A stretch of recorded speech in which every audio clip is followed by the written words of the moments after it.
യം ശൈവാഃ സമുപാസതേ ശിവ ഇതി ബ്രഹ്മേതി വേദാന്തിനോ ബൗദ്ധാ ബുദ്ധ ഇതി പ്രമാണപടവഃ കർത്തേതി നൈയായികാഃ അർഹന്നിത്യഥ ജൈനശാസനരതാഃ കർമ്മേതി മീമാംസകാഃ സോയം വോ വിദധാതു വാഞ്ചിതഫലം ത്രൈലോക്യനാഥോ ഹരിഃ സോയം വോ വിദധാതു വാഞ്ചിതഫലം ത്രൈലോക്യനാഥോ ഹരിഃ.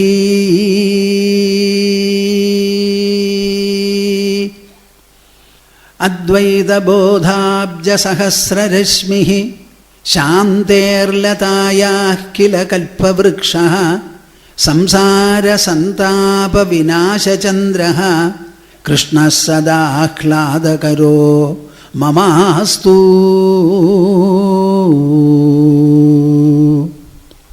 കൃഷ്ണഃ സദാഹ്ലാദകരോ മമാസ്തു.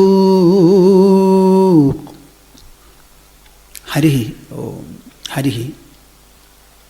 എല്ലാവരും കൂടി കൈകോർത്ത് മടിയിൽ വെച്ച് പരമാവധി നിവർന്നിരുന്ന് കണ്ണടച്ച് മനസ്സും തൊണ്ടയും തുറന്ന് എൻ്റെ കൂടെ ഓങ്കാരം ജപിക്കുക.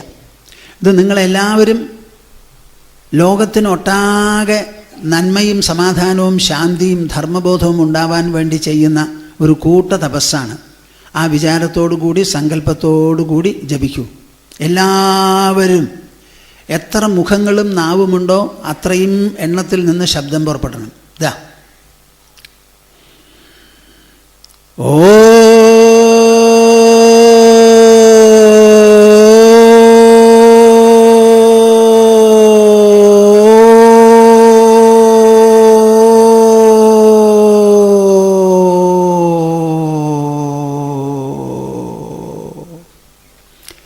നിങ്ങളുടെ ശബ്ദം ഈ മൈക്ക് കൂടി കേൾക്കത്തക്ക വിധത്തിൽ ജപിച്ചോളൂ കേട്ടോ. ഓ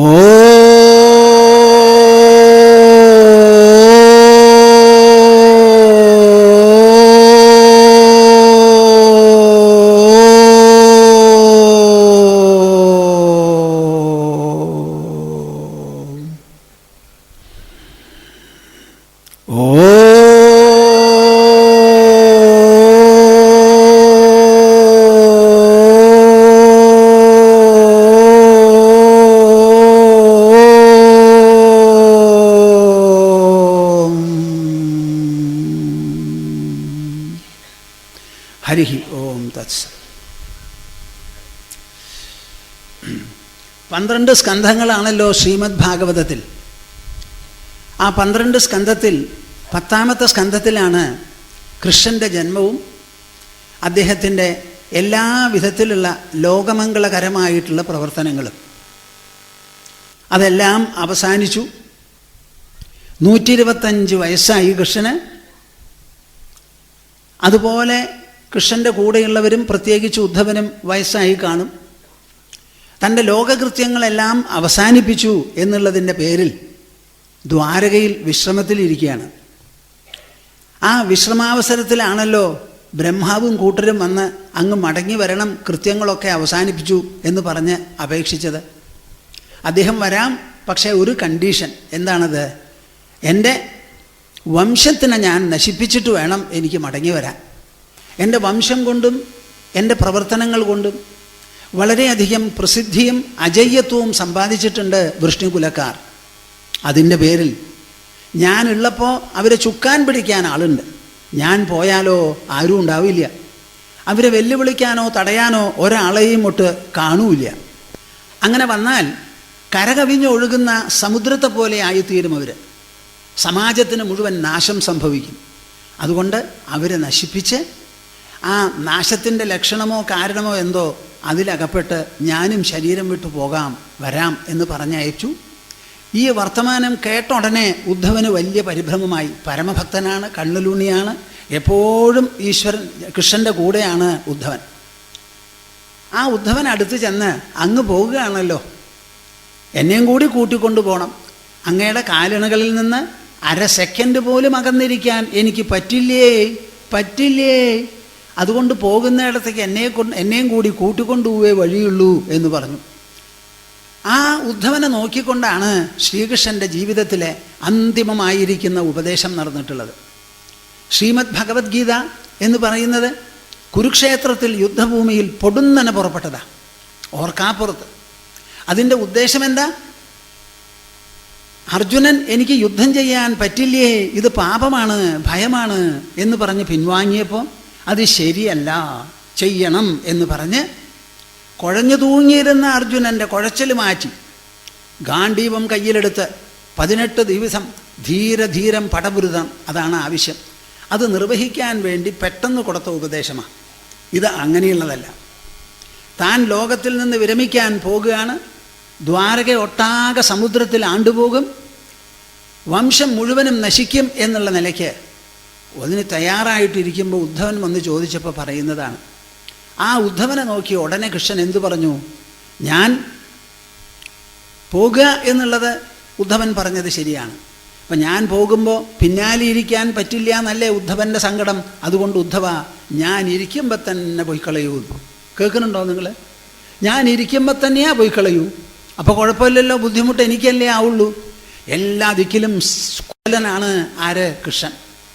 അപ്പോൾ എല്ലാം വിട്ടു പോകൂ ബദരികാശ്രമത്തിലേക്ക്, എന്നെ മനസ്സിൽ നിറയ്ക്കൂ, കാണുന്നത് മുഴുവൻ കൃഷ്ണമയമായി തീരട്ടെ. അങ്ങനെ കൃഷ്ണമയമായ ജഗത്തിൽ കൃഷ്ണമയനായി ജീവിച്ച് കാലത്തിന് വിധേയമായി ശരീരം പോകുകയാണെങ്കിൽ പോട്ടെ, ഇരിക്കുകയാണെങ്കിൽ ഇരിക്കട്ടെ എന്ന് പറഞ്ഞപ്പോൾ, അയ്യോ കൃഷ്ണ, എനിക്കതിനുള്ള ത്രാണിയില്ലല്ലോ, എനിക്കതിനുള്ള ശക്തിയില്ലല്ലോ, എൻ്റെ മനസ്സ് ദുർബലമാണല്ലോ, എൻ്റെ രക്തബന്ധത്തിലും വിവാഹബന്ധത്തിലും അവിഹിതമായിരിക്കുന്ന സംഘം ഒട്ടൽ വളർത്തി ഞാൻ വല്ലാതെ കുഴങ്ങുകയാണ്. അങ്ങ് പറഞ്ഞ വാക്കുകൾ കേട്ട മാത്രയിൽ അനുസരിക്കേണ്ടവനാണ് ഈ ഭൃത്യൻ. പക്ഷേ സാധിക്കുന്നില്ല. കാരണം ബാഹ്യമല്ല, ആന്തരമാണ്, മാനസമാണ്, ബൗദ്ധമാണ്. എൻ്റെ ഉള്ളിൽ ക്രമത്തിലധികം ഒരു ഒട്ടലാണ് ഈ കാണുന്ന ലോകവസ്തുക്കളോടും, പ്രത്യേകിച്ച് എൻ്റെ ദേഹത്തോടും ദേഹബന്ധങ്ങളോടും. അത് മുഴുവനും മാറ്റി അങ്ങ് പറഞ്ഞ വാക്ക് അതേപടിക്ക് അനുസരിക്കാൻ ശക്തനാക്കി തീർക്കണം ഇവനെ എന്ന് പറഞ്ഞ് അപേക്ഷിച്ചപ്പോഴാണ് ശ്രീകൃഷ്ണൻ ഉപദേശം തുടങ്ങിയത്. പൊടുന്നനെ പടക്കളത്തിൽ വെച്ച് കൊടുത്ത ഉപദേശം അർജുനനെ കർമ്മോന്മുഖനാക്കാനാണ്. ഇവിടെ ഉദ്ധവന് നൽകുന്ന ഉപദേശമോ ലോകത്തിൽ നിന്ന് വിട പറഞ്ഞ് ഞാൻ ഇരിക്കുമ്പോൾ തന്നെ പോണം എന്ന് പറയുന്നതാണ് ഇവിടെ. ഇത് രണ്ടും തമ്മിലുള്ള അന്തരം നിങ്ങൾക്ക് മനസ്സിലായോ? 12 സ്കന്ധങ്ങളുള്ള ശ്രീമദ് ഭാഗവതത്തിൽ ശ്രീകൃഷ്ണൻ്റെ അന്തിമ ഉപദേശം ഉൾക്കൊള്ളുന്നതായ 11ാം സ്കന്ധം മുക്തി സ്കന്ധമാണ് ശരിയായിട്ട് ശ്രീമദ് ഭാഗവതത്തിൻ്റെ സന്ദേശം.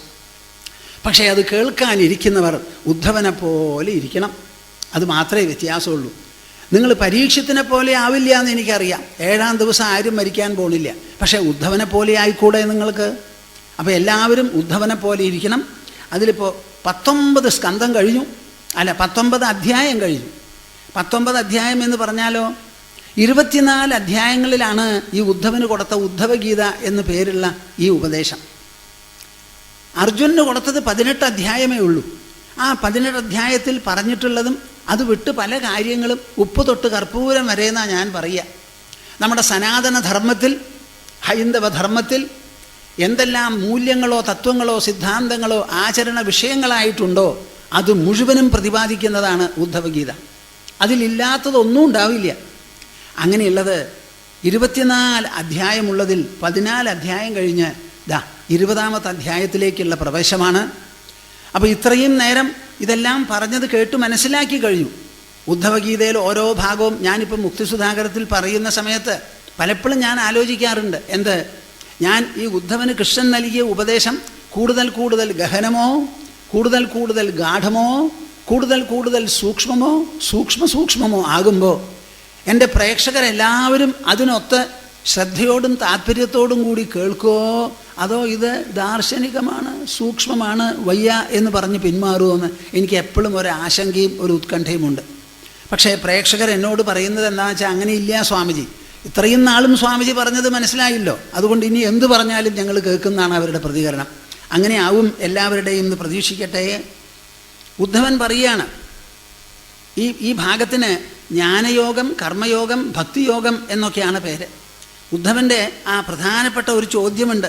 ആ ചോദ്യം വളരെ വിശേഷപ്പെട്ടതാണ്. എന്താ ചോദ്യം?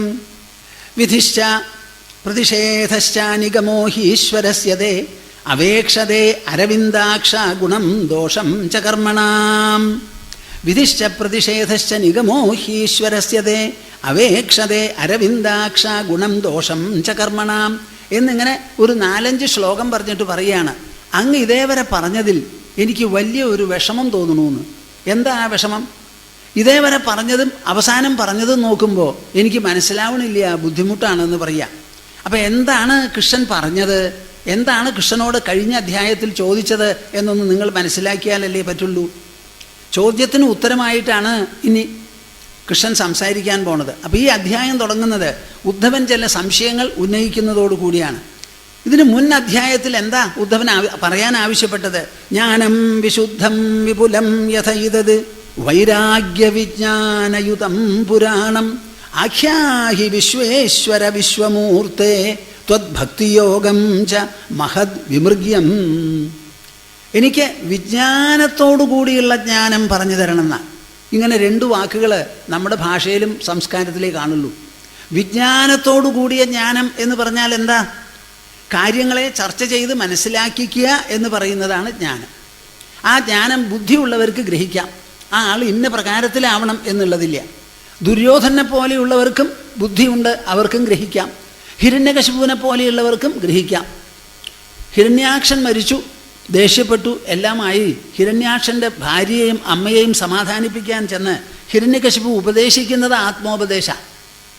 ദേവകിയുടെ കുട്ടികളെ ഒക്കെ കൊന്ന് അതിൽ പരാജയപ്പെട്ടതിന് ശേഷം കംസൻ ചെന്ന് പറയുന്നതും ആത്മോപദേശമാണ്. അപ്പം അവർക്കൊക്കെ ബുദ്ധിയുണ്ട്, ജ്ഞാനമുണ്ട് എന്നുള്ളത് സമ്മതിക്കേണ്ടി വരും. എവിടെയാ കുറവ്? വിജ്ഞാനത്തിൻ്റെ കുറവാണ്. എന്താ ഈ വിജ്ഞാനം? കേട്ടിടത്തോളം സംഗതികൾ കേട്ടു, ഗ്രഹിച്ചു, മനസ്സിലായി, ഉൾക്കൊണ്ടു. അതിനെ നാം അനുഭവസിദ്ധമാക്കി തീർത്ത് നമ്മുടെ ജീവിതത്തിൽ, നമ്മുടെ മനസ്സിൽ അത് പതിഞ്ഞങ്ങടി ഇരിക്കണം. അവിടുന്ന് അങ്ങോട്ടുള്ള ചിന്ത, പ്രവൃത്തി, സംസാരം, സംഭാഷണം അതൊക്കെ അതിനനുസരിച്ചതാവണം. അപ്പോൾ വിജ്ഞാനം എന്ന് പറയുന്നത് അനുഭവാത്മകമാണ്. ജ്ഞാനം എന്ന് പറയുന്നത് ബൗദ്ധം, ബുദ്ധിയിൽ മാത്രമുള്ളതാണ്. അപ്പോൾ ജ്ഞാനം വിശുദ്ധം വിപുലം യഥൈതത്. ജ്ഞാനം വിശുദ്ധം വിപുലം യഥൈതത് വൈരാഗ്യ വിജ്ഞാനയുതം പുരാണം. ശ്രദ്ധിക്കുന്നുണ്ടോ നിങ്ങൾ? ജ്ഞാനം അതെങ്ങനെ? വിശുദ്ധമായിരിക്കുന്ന ജ്ഞാനം. അതിലൊരു വിധത്തിലുള്ള കറയുണ്ടാവരുത്, കുറയും ഉണ്ടാവരുത്, ഒരു വിധത്തിലുള്ള കുറവും പാടില്ല. വിശുദ്ധമായിരിക്കണം. വിപുലം, മനുഷ്യൻ്റെ മനസ്സിനെ വിശാലമാക്കുന്നതാകണം. ഒരു ബിംബത്തിലോ അല്ലെങ്കിൽ ഒരു കേന്ദ്രബിന്ദുവിലോ മാത്രം ഈശ്വരനെ കാണുന്നതല്ല. ഈശ്വരൻ്റെ പ്രതീകമാണ് നാം ആരാധിക്കുന്നതെല്ലാം തന്നെ. നാം ആരാധിക്കുന്ന ആ പ്രതീകങ്ങൾ വാസ്തവത്തിൽ ഈശ്വരനെ സൂചിപ്പിക്കുന്നതും വെളിപ്പെടുത്തുന്നതുമാണ്. ആ ഈശ്വരനാകട്ടെ സർവവ്യാപിയാണ്, എല്ലാ ദിക്കിലും വ്യാപിച്ചിരിക്കുന്നവനാണ്. അങ്ങനെ മനസ്സിന് വിശാലത കൊണ്ടുവരണം. ജ്ഞാനം വിശുദ്ധം വിപുലം യഥൈതത് വൈരാഗ്യ വിജ്ഞാനയുതം പുരാണം. അതുമാത്രമല്ല, എത്രത്തോളം ഈ ജ്ഞാനവും വിജ്ഞാനവും എനിക്ക് കിട്ടുന്നുണ്ടോ അതിനനുസരിച്ച് നശ്വരമായിരിക്കുന്ന ലോകവസ്തുക്കളോട്, തൻ്റെ ശരീരമടക്കം തന്നെ എല്ലാറ്റിനോടും നമുക്ക് വിരാഗത തോന്നും വേണം. വൈരാഗ്യമില്ലാത്ത ജ്ഞാനത്തിന് ഒരു വിലയുമില്ല. പലപ്പോഴും ഞാൻ പറയാറുണ്ട്, ഈ ആടിൻ്റെ കഴുത്തുനിന്ന് ചിലതിങ്ങനെ തൂങ്ങിക്കിടക്കും മുല പോലെ, അതിൽ നിന്ന് പക്ഷേ പാല് കിട്ടില്ല അതിൽ നിന്ന്. അതുപോലെയാണ് വൈരാഗ്യമില്ലാത്ത അറിവ് എന്തു തന്നെ ആയിക്കോട്ടെ, ആ അറിവിൽ നിന്ന് നമുക്ക് സൗഭാഗ്യമോ സാഫല്യമോ ആനന്ദമോ ആഹ്ലാദമോ സംതൃപ്തിയോ സന്തുഷ്ടിയോ ഉണ്ടാവില്ല, ഉൾനിറവുണ്ടാവില്ല. വൈരാഗ്യ വിജ്ഞാനയുതം പുരാണം, നല്ല വിജ്ഞാനം, ഇതെല്ലാം കൂടി ആഖ്യാഹി വിശ്വേശ്വര വിശ്വമൂർത്തേ. നിങ്ങൾ ശ്രദ്ധിക്കുന്നുണ്ടോ കൂട്ടരെ? ആഖ്യാഹി, എനിക്ക് പറഞ്ഞു തരൂ. വിശ്വേശ്വര, വിശ്വത്തിൻ്റെ എല്ലാറ്റിൻ്റെയും ഈശ്വരനായുള്ളവേ. വിശ്വമൂർത്തേ, ഈ കാണുന്ന ജഗത്ത് മുഴുവനും അങ്ങയുടെ മൂർത്തിയാണ്. നിങ്ങളുടെ ശരീരം മുഴുവൻ നിങ്ങളല്ലേ? അതുപോലെ ഈ ലോകം മുഴുവനും ഈശ്വരമയമാണ്, ഈശ്വരൻ്റേതാണ്. ആഖ്യാഹി വിശ്വേശ്വര വിശ്വമൂർത്തേ ത്വദ്ഭക്തിയോഗം ച മഹദ് വിമൃഗ്യം. അങ്ങയോടുള്ള ആ ഭക്തി, അതൊരു യോഗ സാധനയായി പരിണമിക്കണം. അങ്ങനെ യോഗ സാധനാരൂപത്തിലുള്ള ഭക്തി. അരമണിക്കൂറോ 3/4 മണിക്കൂറോ നാമം ജപിച്ചു, കീർത്തനങ്ങൾ ചൊല്ലി, പൂജ ചെയ്തു, അവിടുന്ന് അങ്ങോട്ടൊക്കെ പൂട്ടിവെച്ചു, ഞാൻ എൻ്റെ പാട്ടിൽ പോയി എന്നുള്ള ഭക്തിയല്ല. അങ്ങയുടെ കാലിണകളിലോ അല്ലെങ്കിൽ അങ്ങയുടെ ശിരസ്സിലോ എവിടെയായാലും പതിഞ്ഞു കിടക്കുന്നതായ ഭക്തി, അതിൽ നിന്ന് വേറെടുത്താൻ പറ്റില്ല എന്നുള്ള നിലയ്ക്ക് നിരന്തരമായി നിത്യമായി ഇടമുറിയാതെ അവിഭാജ്യമായിരിക്കുന്ന ഭക്തി, ആ ഭക്തി അതെങ്ങനത്തതാ? മഹദ് വിമൃഗ്യം. ഉപായപ്പെട്ടവരല്ല, മഹാജനങ്ങൾ തേടുന്നത്, അന്വേഷിക്കുന്നത്, ഉൾക്കൊള്ളാൻ കൊതിക്കുന്നത്, ആശ്ലേഷിക്കാൻ ആശിക്കുന്നത്. മഹാജനങ്ങൾക്ക് എന്താ ആവശ്യം? ഈ ലോകവസ്തുക്കളല്ല. അവർക്ക് ആവശ്യം സ്വർഗമല്ല, പാരമേഷ്ട്യം എന്ന് പറയുന്ന ബ്രഹ്മാവിൻ്റെ ലോകവുമല്ല. അവർക്ക് ആവശ്യം ഈശ്വരനോട് കൂടിയിട്ടുള്ള എന്നേക്കും തുടരുന്നതായ ഒരു സായുജ്യമാണ് അവരാവശ്യപ്പെടുന്നത്. അങ്ങനെയുള്ളതായ വിജ്ഞാനം എനിക്ക് പറഞ്ഞു തരൂ എന്ന് പറഞ്ഞതിന് മറുപടിയായിട്ടാണ് 19ാമത്തെ അധ്യായം തുടങ്ങിയത്. എന്നിട്ട് അവസാനം അദ്ദേഹം പറയുന്ന വാക്കും കൂടി ശ്രദ്ധിക്കണം. സമുദ്ധരൈനം കൃപയാപവർഗ്യൈഃ വചോഭിരാസിഞ്ച മഹാനുഭാവ. സമുദ്ധരൈനം, എന്നെ ഉദ്ധരിക്കണേ. ശ്രദ്ധിക്കുന്നുണ്ടോ നിങ്ങൾ? ഉദ്ധവൻ പറയാണ്, എത്ര കാലമാണ് കൃഷ്ണൻ്റെ സാമീപ്യത്തിൽ കഴിഞ്ഞുകൂടിയിട്ടുള്ളത്? കൃഷ്ണൻ്റെ ഉച്ഛിഷ്ടം ഭുജിക്കും, അഴിച്ചിട്ട വസ്ത്രങ്ങൾ ധരിക്കും, എവിടെ വേണമെങ്കിലും കൃഷ്ണൻ്റെ കൂടെ പോവും, വിളിക്കും, വേണ്ടി വന്നാൽ കൃഷ്ണന് ഉപദേശം നൽകും, കൃഷ്ണൻ്റെ ഉപദേഷ്ടാവുമാണ്. അങ്ങനെയുള്ള ഒരു പരമഭക്തൻ. ഇപ്പം നിങ്ങൾക്കൊക്കെ ഈശ്വരനെ വിളിക്കാനേ പറ്റുള്ളൂ, ഈശ്വര സാമീപ്യം നിങ്ങൾക്കില്ല. അദ്ദേഹത്തിന് ആ സാമീപ്യവും ഉണ്ടായിരുന്നു, സഹവാസമുണ്ടായിരുന്നു, സൗഹാർദ്ദമുണ്ടായിരുന്നു, സ്വാതന്ത്ര്യമുണ്ടായിരുന്നു. അങ്ങനെയുള്ള ഉദ്ധവൻ പറയുകയാണ്, സമുദ്ധരൈനം, എന്നെ ഉദ്ധരിക്കണേ. അങ്ങ് പറഞ്ഞ മാതിരി ചെയ്യാനുള്ള ശക്തി എനിക്കുണ്ടല്ല, ആ ശക്തി ഉണ്ടാക്കി തരണേ. കൃപയാ, ദയവ് ചെയ്ത്. ആപവർഗ്യൈഹി വചോഭിഹി, ഇതൊക്കെ സംസ്കൃത ശബ്ദങ്ങളാണ്. ആപവർഗ്യൈഹി വചോഭിഹി എന്ന് പറഞ്ഞാൽ മനുഷ്യന് നിത്യസുഖം, നിത്യാനന്ദം, അതിനാണ് മോക്ഷം എന്ന് പേര്. അങ്ങനെ നിത്യാനന്ദം അരുളുന്നതും അണയ്ക്കുന്നതുമായ വാക്കുകളിലൂടെ ആസിഞ്ച, എൻ്റെ ഹൃദയം നനയ്ക്കൂ, എൻ്റെ മനസ്സ് കുളിർപ്പിക്കൂ, എൻ്റെ ബുദ്ധിക്ക് വിശാലത വരട്ടെ, അതിൽ നിന്ന് മാലിന്യങ്ങളൊക്കെ നീങ്ങിപ്പോട്ടെ, അതിലുള്ള കറയൊക്കെ കഴുകി അങ്ങോട്ട് പോകണം. ഒരു തരത്തിലും കോട്ടമോ കുറയോ കളവോ ചതിയോ ഒന്നും എൻ്റെ മനസ്സിലുണ്ടാവരുത്. അങ്ങ് പറഞ്ഞ മാതിരി വിട്ടങ്ങോട്ട് പോകാൻ എനിക്ക് സാധിക്കണം. അതിനൊരു തടസ്സവും എൻ്റെ ഉള്ളിൽ നിന്നുണ്ടാവരുത്. ആ തരത്തിൽ എൻ്റെ മനസ്സിനെ അമൃത് വാക്കുകൾ കൊണ്ട് നനയ്ക്കൂ, കുളിർപ്പിക്കൂ എന്നാ പറയുന്നത്.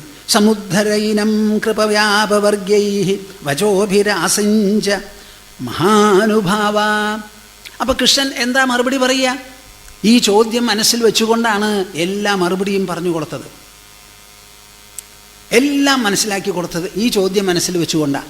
അപ്പം ആ 19ാമത്തെ അധ്യായം മുഴുവനും മോക്ഷ വിഷയമാണ്. എങ്ങനെയായാൽ മോക്ഷം കിട്ടും. അതിൻ്റെ അവസാനത്തിൽ കുറേ ചോദ്യങ്ങൾ ചോദിച്ചു ഉദ്ധവൻ. 35 ചോദ്യങ്ങളാണ് ചോദിച്ചത്. അതിൽ എന്താണ് ജ്ഞാനം, എന്താണ് മോക്ഷം, എന്താണ് സ്വർഗം, എന്താണ് നരകം, ഈ ചോദ്യങ്ങളൊക്കെ ഉണ്ട് അതിൽ. ചെറിയ ചെറിയ അല്പാക്ഷരങ്ങളിൽ ചോദിച്ച ചോദ്യത്തിന് അതിനെല്ലാറ്റിനും മറുപടി പറയുണ്ടായി.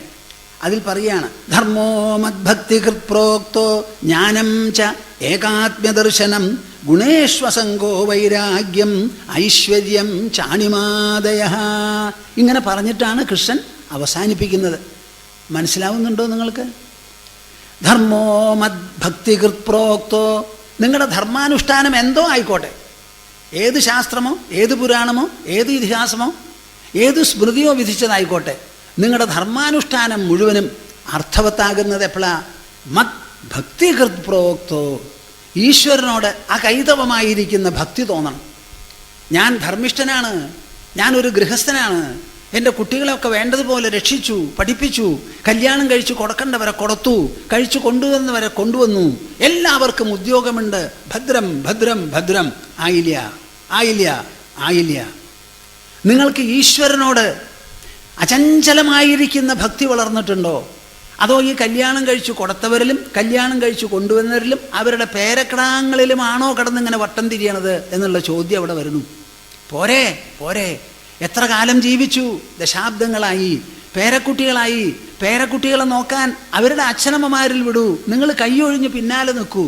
മരുന്ന് പോലെ ആവശ്യമുള്ളപ്പോൾ ചോദിക്കുമ്പോൾ മാത്രം എന്തെങ്കിലും മറുപടി പറയൂ. നിങ്ങൾ അതിനാണോ ഇവിടെ വന്നിരിക്കുന്നത്? അവർക്കുണ്ടായ കുട്ടികളെ അവർ നോക്കട്ടെ, നിങ്ങൾക്കുണ്ടായ കുട്ടികളെ നിങ്ങൾ നോക്കി. ഇനി മറ്റുള്ളവരുടെ കുട്ടികളുടെ പിന്നാലെ നിങ്ങൾ പോണത് എന്തിനാ? ഇതെന്താ? ഇതിന് വല്ല അർത്ഥമുണ്ടോ? എത്ര കാലം നിങ്ങൾക്ക് കൂടാൻ പറ്റും? ഈ ശരീരം വിട്ടുപോകാനുള്ളതല്ലേ? പിടിച്ചു നിർത്താനുള്ളതാണോ? അല്ലല്ലോ, അല്ലല്ലോ. ഇവിടെ മരിക്കാത്തവരാരെങ്കിലും ഉണ്ടോ? നിങ്ങളെല്ലാവരുമാണോ മരിക്കാതെ ഇരിക്കാൻ പോകുന്നത്? ഇവിടെ മരിച്ചവരുടെ സംഖ്യയോ എപ്പോഴും കൂടുതൽ, അതോ ജീവിച്ചിരിക്കുന്നവരുടെ സംഖ്യയോ? എന്താ ആരും ഒന്നും മിണ്ടാത്തെ? മരിച്ചവരുടെ സംഖ്യയാണ് ഇവിടെ കൂടുതൽ, ജീവിച്ചിരിക്കുന്നവരുടെ കുറവാണ്. നമ്മളെല്ലാം പോകാനുള്ളവരാ. ചെയ്യേണ്ടതൊക്കെ ചെയ്തു, ഇനി എല്ലാം ഭാണ്ഡം കെട്ടി അങ്ങോട്ട് പുറപ്പെട്ട് ഇരുന്നൂടെ? മനസ്സ് സമ്മതിക്കുന്നില്ല. അതാണ് പറയുന്നത്. ധർമ്മോ മദ്ഭക്തികൃത് പ്രോക്തോ. ഈശ്വരനോടുള്ള ഭക്തി ഇല്ലാത്തതിൻ്റെ പേരിലാണ്. ഈശ്വരഭക്തി ഉള്ളവൻ എന്തു വന്നാലും കൂസില്ല, ഒന്നിനെയും അസ്വീകാര്യത നൽകില്ല. വരുന്നതൊക്കെ ആയാതമായാതമപേക്ഷണീയം, ഗതം ഗതം സർവമുപേക്ഷണീയം. വരുന്നത് സ്വീകരിക്കും. വന്നു കഴിഞ്ഞല്ലോ പിന്നെ സ്വീകരിക്കാൻ പറ്റില്ലല്ലോ. പോയി കഴിഞ്ഞാലോ പിന്നെ പോവരുത് എന്ന് പറഞ്ഞതുകൊണ്ട് നിൽക്കൂല. അപ്പോൾ വന്നത് സ്വീകരിച്ച് പോകുന്നത് വിട്ടുകളഞ്ഞ് മിണ്ടാണ്ടിരിക്കുക. ധർമ്മോ മദ്ഭക്തികൃത് പ്രോക്തോ ജ്ഞാനം ച ഏകാത്മ്യദർശനം. എത്ര തവണ ഞാനിത് പറയണം?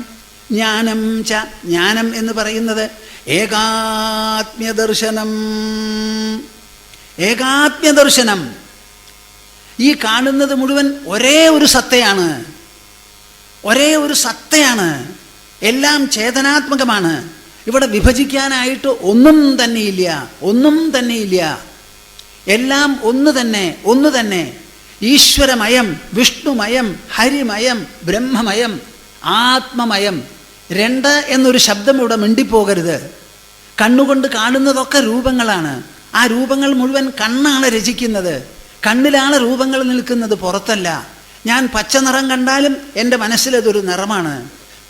വെളുപ്പ് നിറം കണ്ടാലും എൻ്റെ മനസ്സിലൊരു നിറമാണ്. അപ്പം മനസ്സിനെ സംബന്ധിച്ചിടത്തോളം ഈ കറുപ്പും വെളുപ്പും ചുവപ്പും എല്ലാം തന്നെ മനോമയമാണോ അല്ലയോ? എന്താ അവർ മിണ്ടാത്തെ? മനോമയമാണ്. അപ്പം മനോമയമാണെങ്കിൽ ആ മനോമയത്തിൽ എവിടെയാ കറുപ്പും ചുവപ്പും തമ്മിലുള്ള വ്യത്യാസം? എവിടെയാണ് ആ വ്യത്യാസം? ഒന്ന് കാണിച്ചു തരൂ. ഒരു കണ്ണാടിയിൽ വെളുപ്പ് നിറം പ്രതിബിംബിച്ചു, കറുപ്പ് നിറം പ്രതിബിംബിച്ചു, ചുവപ്പും പ്രതിബിംബിച്ചു. ആ പ്രതിബിംബങ്ങൾ ഏതെങ്കിലും അവിടെയുണ്ടോ? കണ്ണാടിയെ കറുപ്പിച്ചിട്ടുണ്ടോ ഏതെങ്കിലും ഒന്ന്? അതുമാതിരി നിങ്ങളുടെ മനസ്സിനെ എന്തിന് കറുപ്പിക്കണു? ഈ ലോകാനുഭവങ്ങൾ ഒക്കെ മനസ്സിൽ വരുന്നതല്ലേ, മനോമയമല്ലേ? മനസ്സല്ലാതെ ഒരു ലോകം ഇവിടെ ഉണ്ടോ? ഇല്ല. ഇതാണ് കൃഷ്ണൻ പറഞ്ഞു വന്നിരിക്കുന്നത്. ആ ജ്ഞാനം എന്ന് പറയുന്നത് ഉദ്ധവ ഏകാത്മ്യദർശനം. ഇനി വൈരാഗ്യം എന്താണത്? ഗുണേഷ്വസംഗോ വൈരാഗ്യം. പ്രകൃതി ഗുണമയമാണ്. സത്വം, രജസ്, തമസ് എന്ന് പറയുന്ന 3 ഗുണങ്ങളാണതിൽ. ആ ഗുണം കൊണ്ടുണ്ടായതാണ് ഈ ലോകം മുഴുവനും. ആ ഗുണം കൊണ്ടാണ് നമ്മുടെ വ്യക്തിത്വം. ഗുണങ്ങളോടുകൂടി വ്യവഹരിക്കണു, സമ്പർക്കം പുലർത്തുന്നു. ഗുണാ ഗുണേഷു വർത്തന്ത് ഇതി മത്വാ ന സജ്ജതേ എന്നൊക്കെ ഭഗവത്ഗീതയിൽ കൃഷ്ണൻ അർജുനന് ഉപദേശിക്കുകയുണ്ടായി. അങ്ങനെ ആ ഗുണങ്ങളിലും തോന്നുന്നതായ അസംഗം, ഒട്ടലില്ലായ്മ, വേറിട്ട് നിൽക്കുക മനസ്സിൽ. അതാണ് വാസ്തവത്തിൽ വൈരാഗ്യം. ഐശ്വര്യം ചാണിമാദേഹ. അണിമാതി അഷ്ടസിദ്ധികളെയാണ് ഐശ്വര്യം എന്ന് പറയുക. ഇങ്ങനെയൊക്കെ പറഞ്ഞു. എന്നിട്ട് അവസാനം കൃഷ്ണൻ അവസാനിപ്പിക്കുകയാണ്. ഉദ്ധവൻ്റെ ചോദ്യത്തിനും 35 ചോദ്യത്തിനും ഞാൻ മറുപടി പറഞ്ഞു. ഇങ്ങനെ സമൂലമായിട്ടുള്ള ചില കാര്യങ്ങളും ഞാൻ പറഞ്ഞു ധരിപ്പിച്ചു. ഇനി എനിക്ക് അവസാനം ചുരുക്കി പറയാനുള്ളത് എന്താ? എല്ലാവരും ശ്രദ്ധ വെച്ച് കേട്ട് ഗ്രഹിച്ചോളൂ. കിം വർണ്ണിതേന ബഹുന ലക്ഷണം ഗുണദോഷയോ ഗുണദോഷദൃശിർദോഷോ ഗുണസ്തു ഉഭയവർജിത. ശ്രീമദ് ഭാഗവതത്തിൽ മർമ്മപ്രധാനമായിട്ടുള്ള ചില ശ്ലോകങ്ങളും പ്രസ്താവനകളുമുണ്ട്. അതിൽപ്പെട്ട ഒന്നാണിത്. കിം വർണ്ണിതേന ബഹുന. ഉദ്ധവ, ഈ ചോദ്യങ്ങൾ ഇങ്ങനെ ചോദിച്ചു പോവാം. ഇപ്പം 35ആയി, കുറച്ച് കഴിഞ്ഞാൽ 350 ആവും, അത് കഴിഞ്ഞാൽ 3500 ആവും. അതിങ്ങനെ ചോദിക്കാൻ പറയാം. ഇത്രയൊക്കെ വർണ്ണിച്ചിട്ട് എന്താണ് കാര്യം? ഒരു കാര്യവുമില്ലല്ലോ. കിം വർണ്ണിതേന ബഹുന ലക്ഷണം ഗുണദോഷയോഹോ. ഗുണങ്ങളെന്താ, ഗുണമെന്താ, ദോഷമെന്താ എന്ന് ചോദിച്ചപ്പോൾ അതിന് മറുപടി പറഞ്ഞു. അവസാനം കൂട്ടിച്ചേർക്കുകയാണ്, ഗുണദോഷദൃശിർദോഷോ. ശ്രദ്ധിക്കുന്നുണ്ടോ? ഗുണദോഷ ദൃശിർദോഷോ, ഇത് ഗുണം ഇത് ദോഷം എന്നിങ്ങനെ വേർതിരിച്ച് കാണുന്ന ദൃഷ്ടിയുണ്ടല്ലോ, അതാണ് ദോഷം. ഇത് നല്ലത്, ഇത് ചീത്ത. നമ്മുടെ ശരീരം എടുത്തോളൂ. നമുക്ക് വലിയ കുടലുണ്ട്.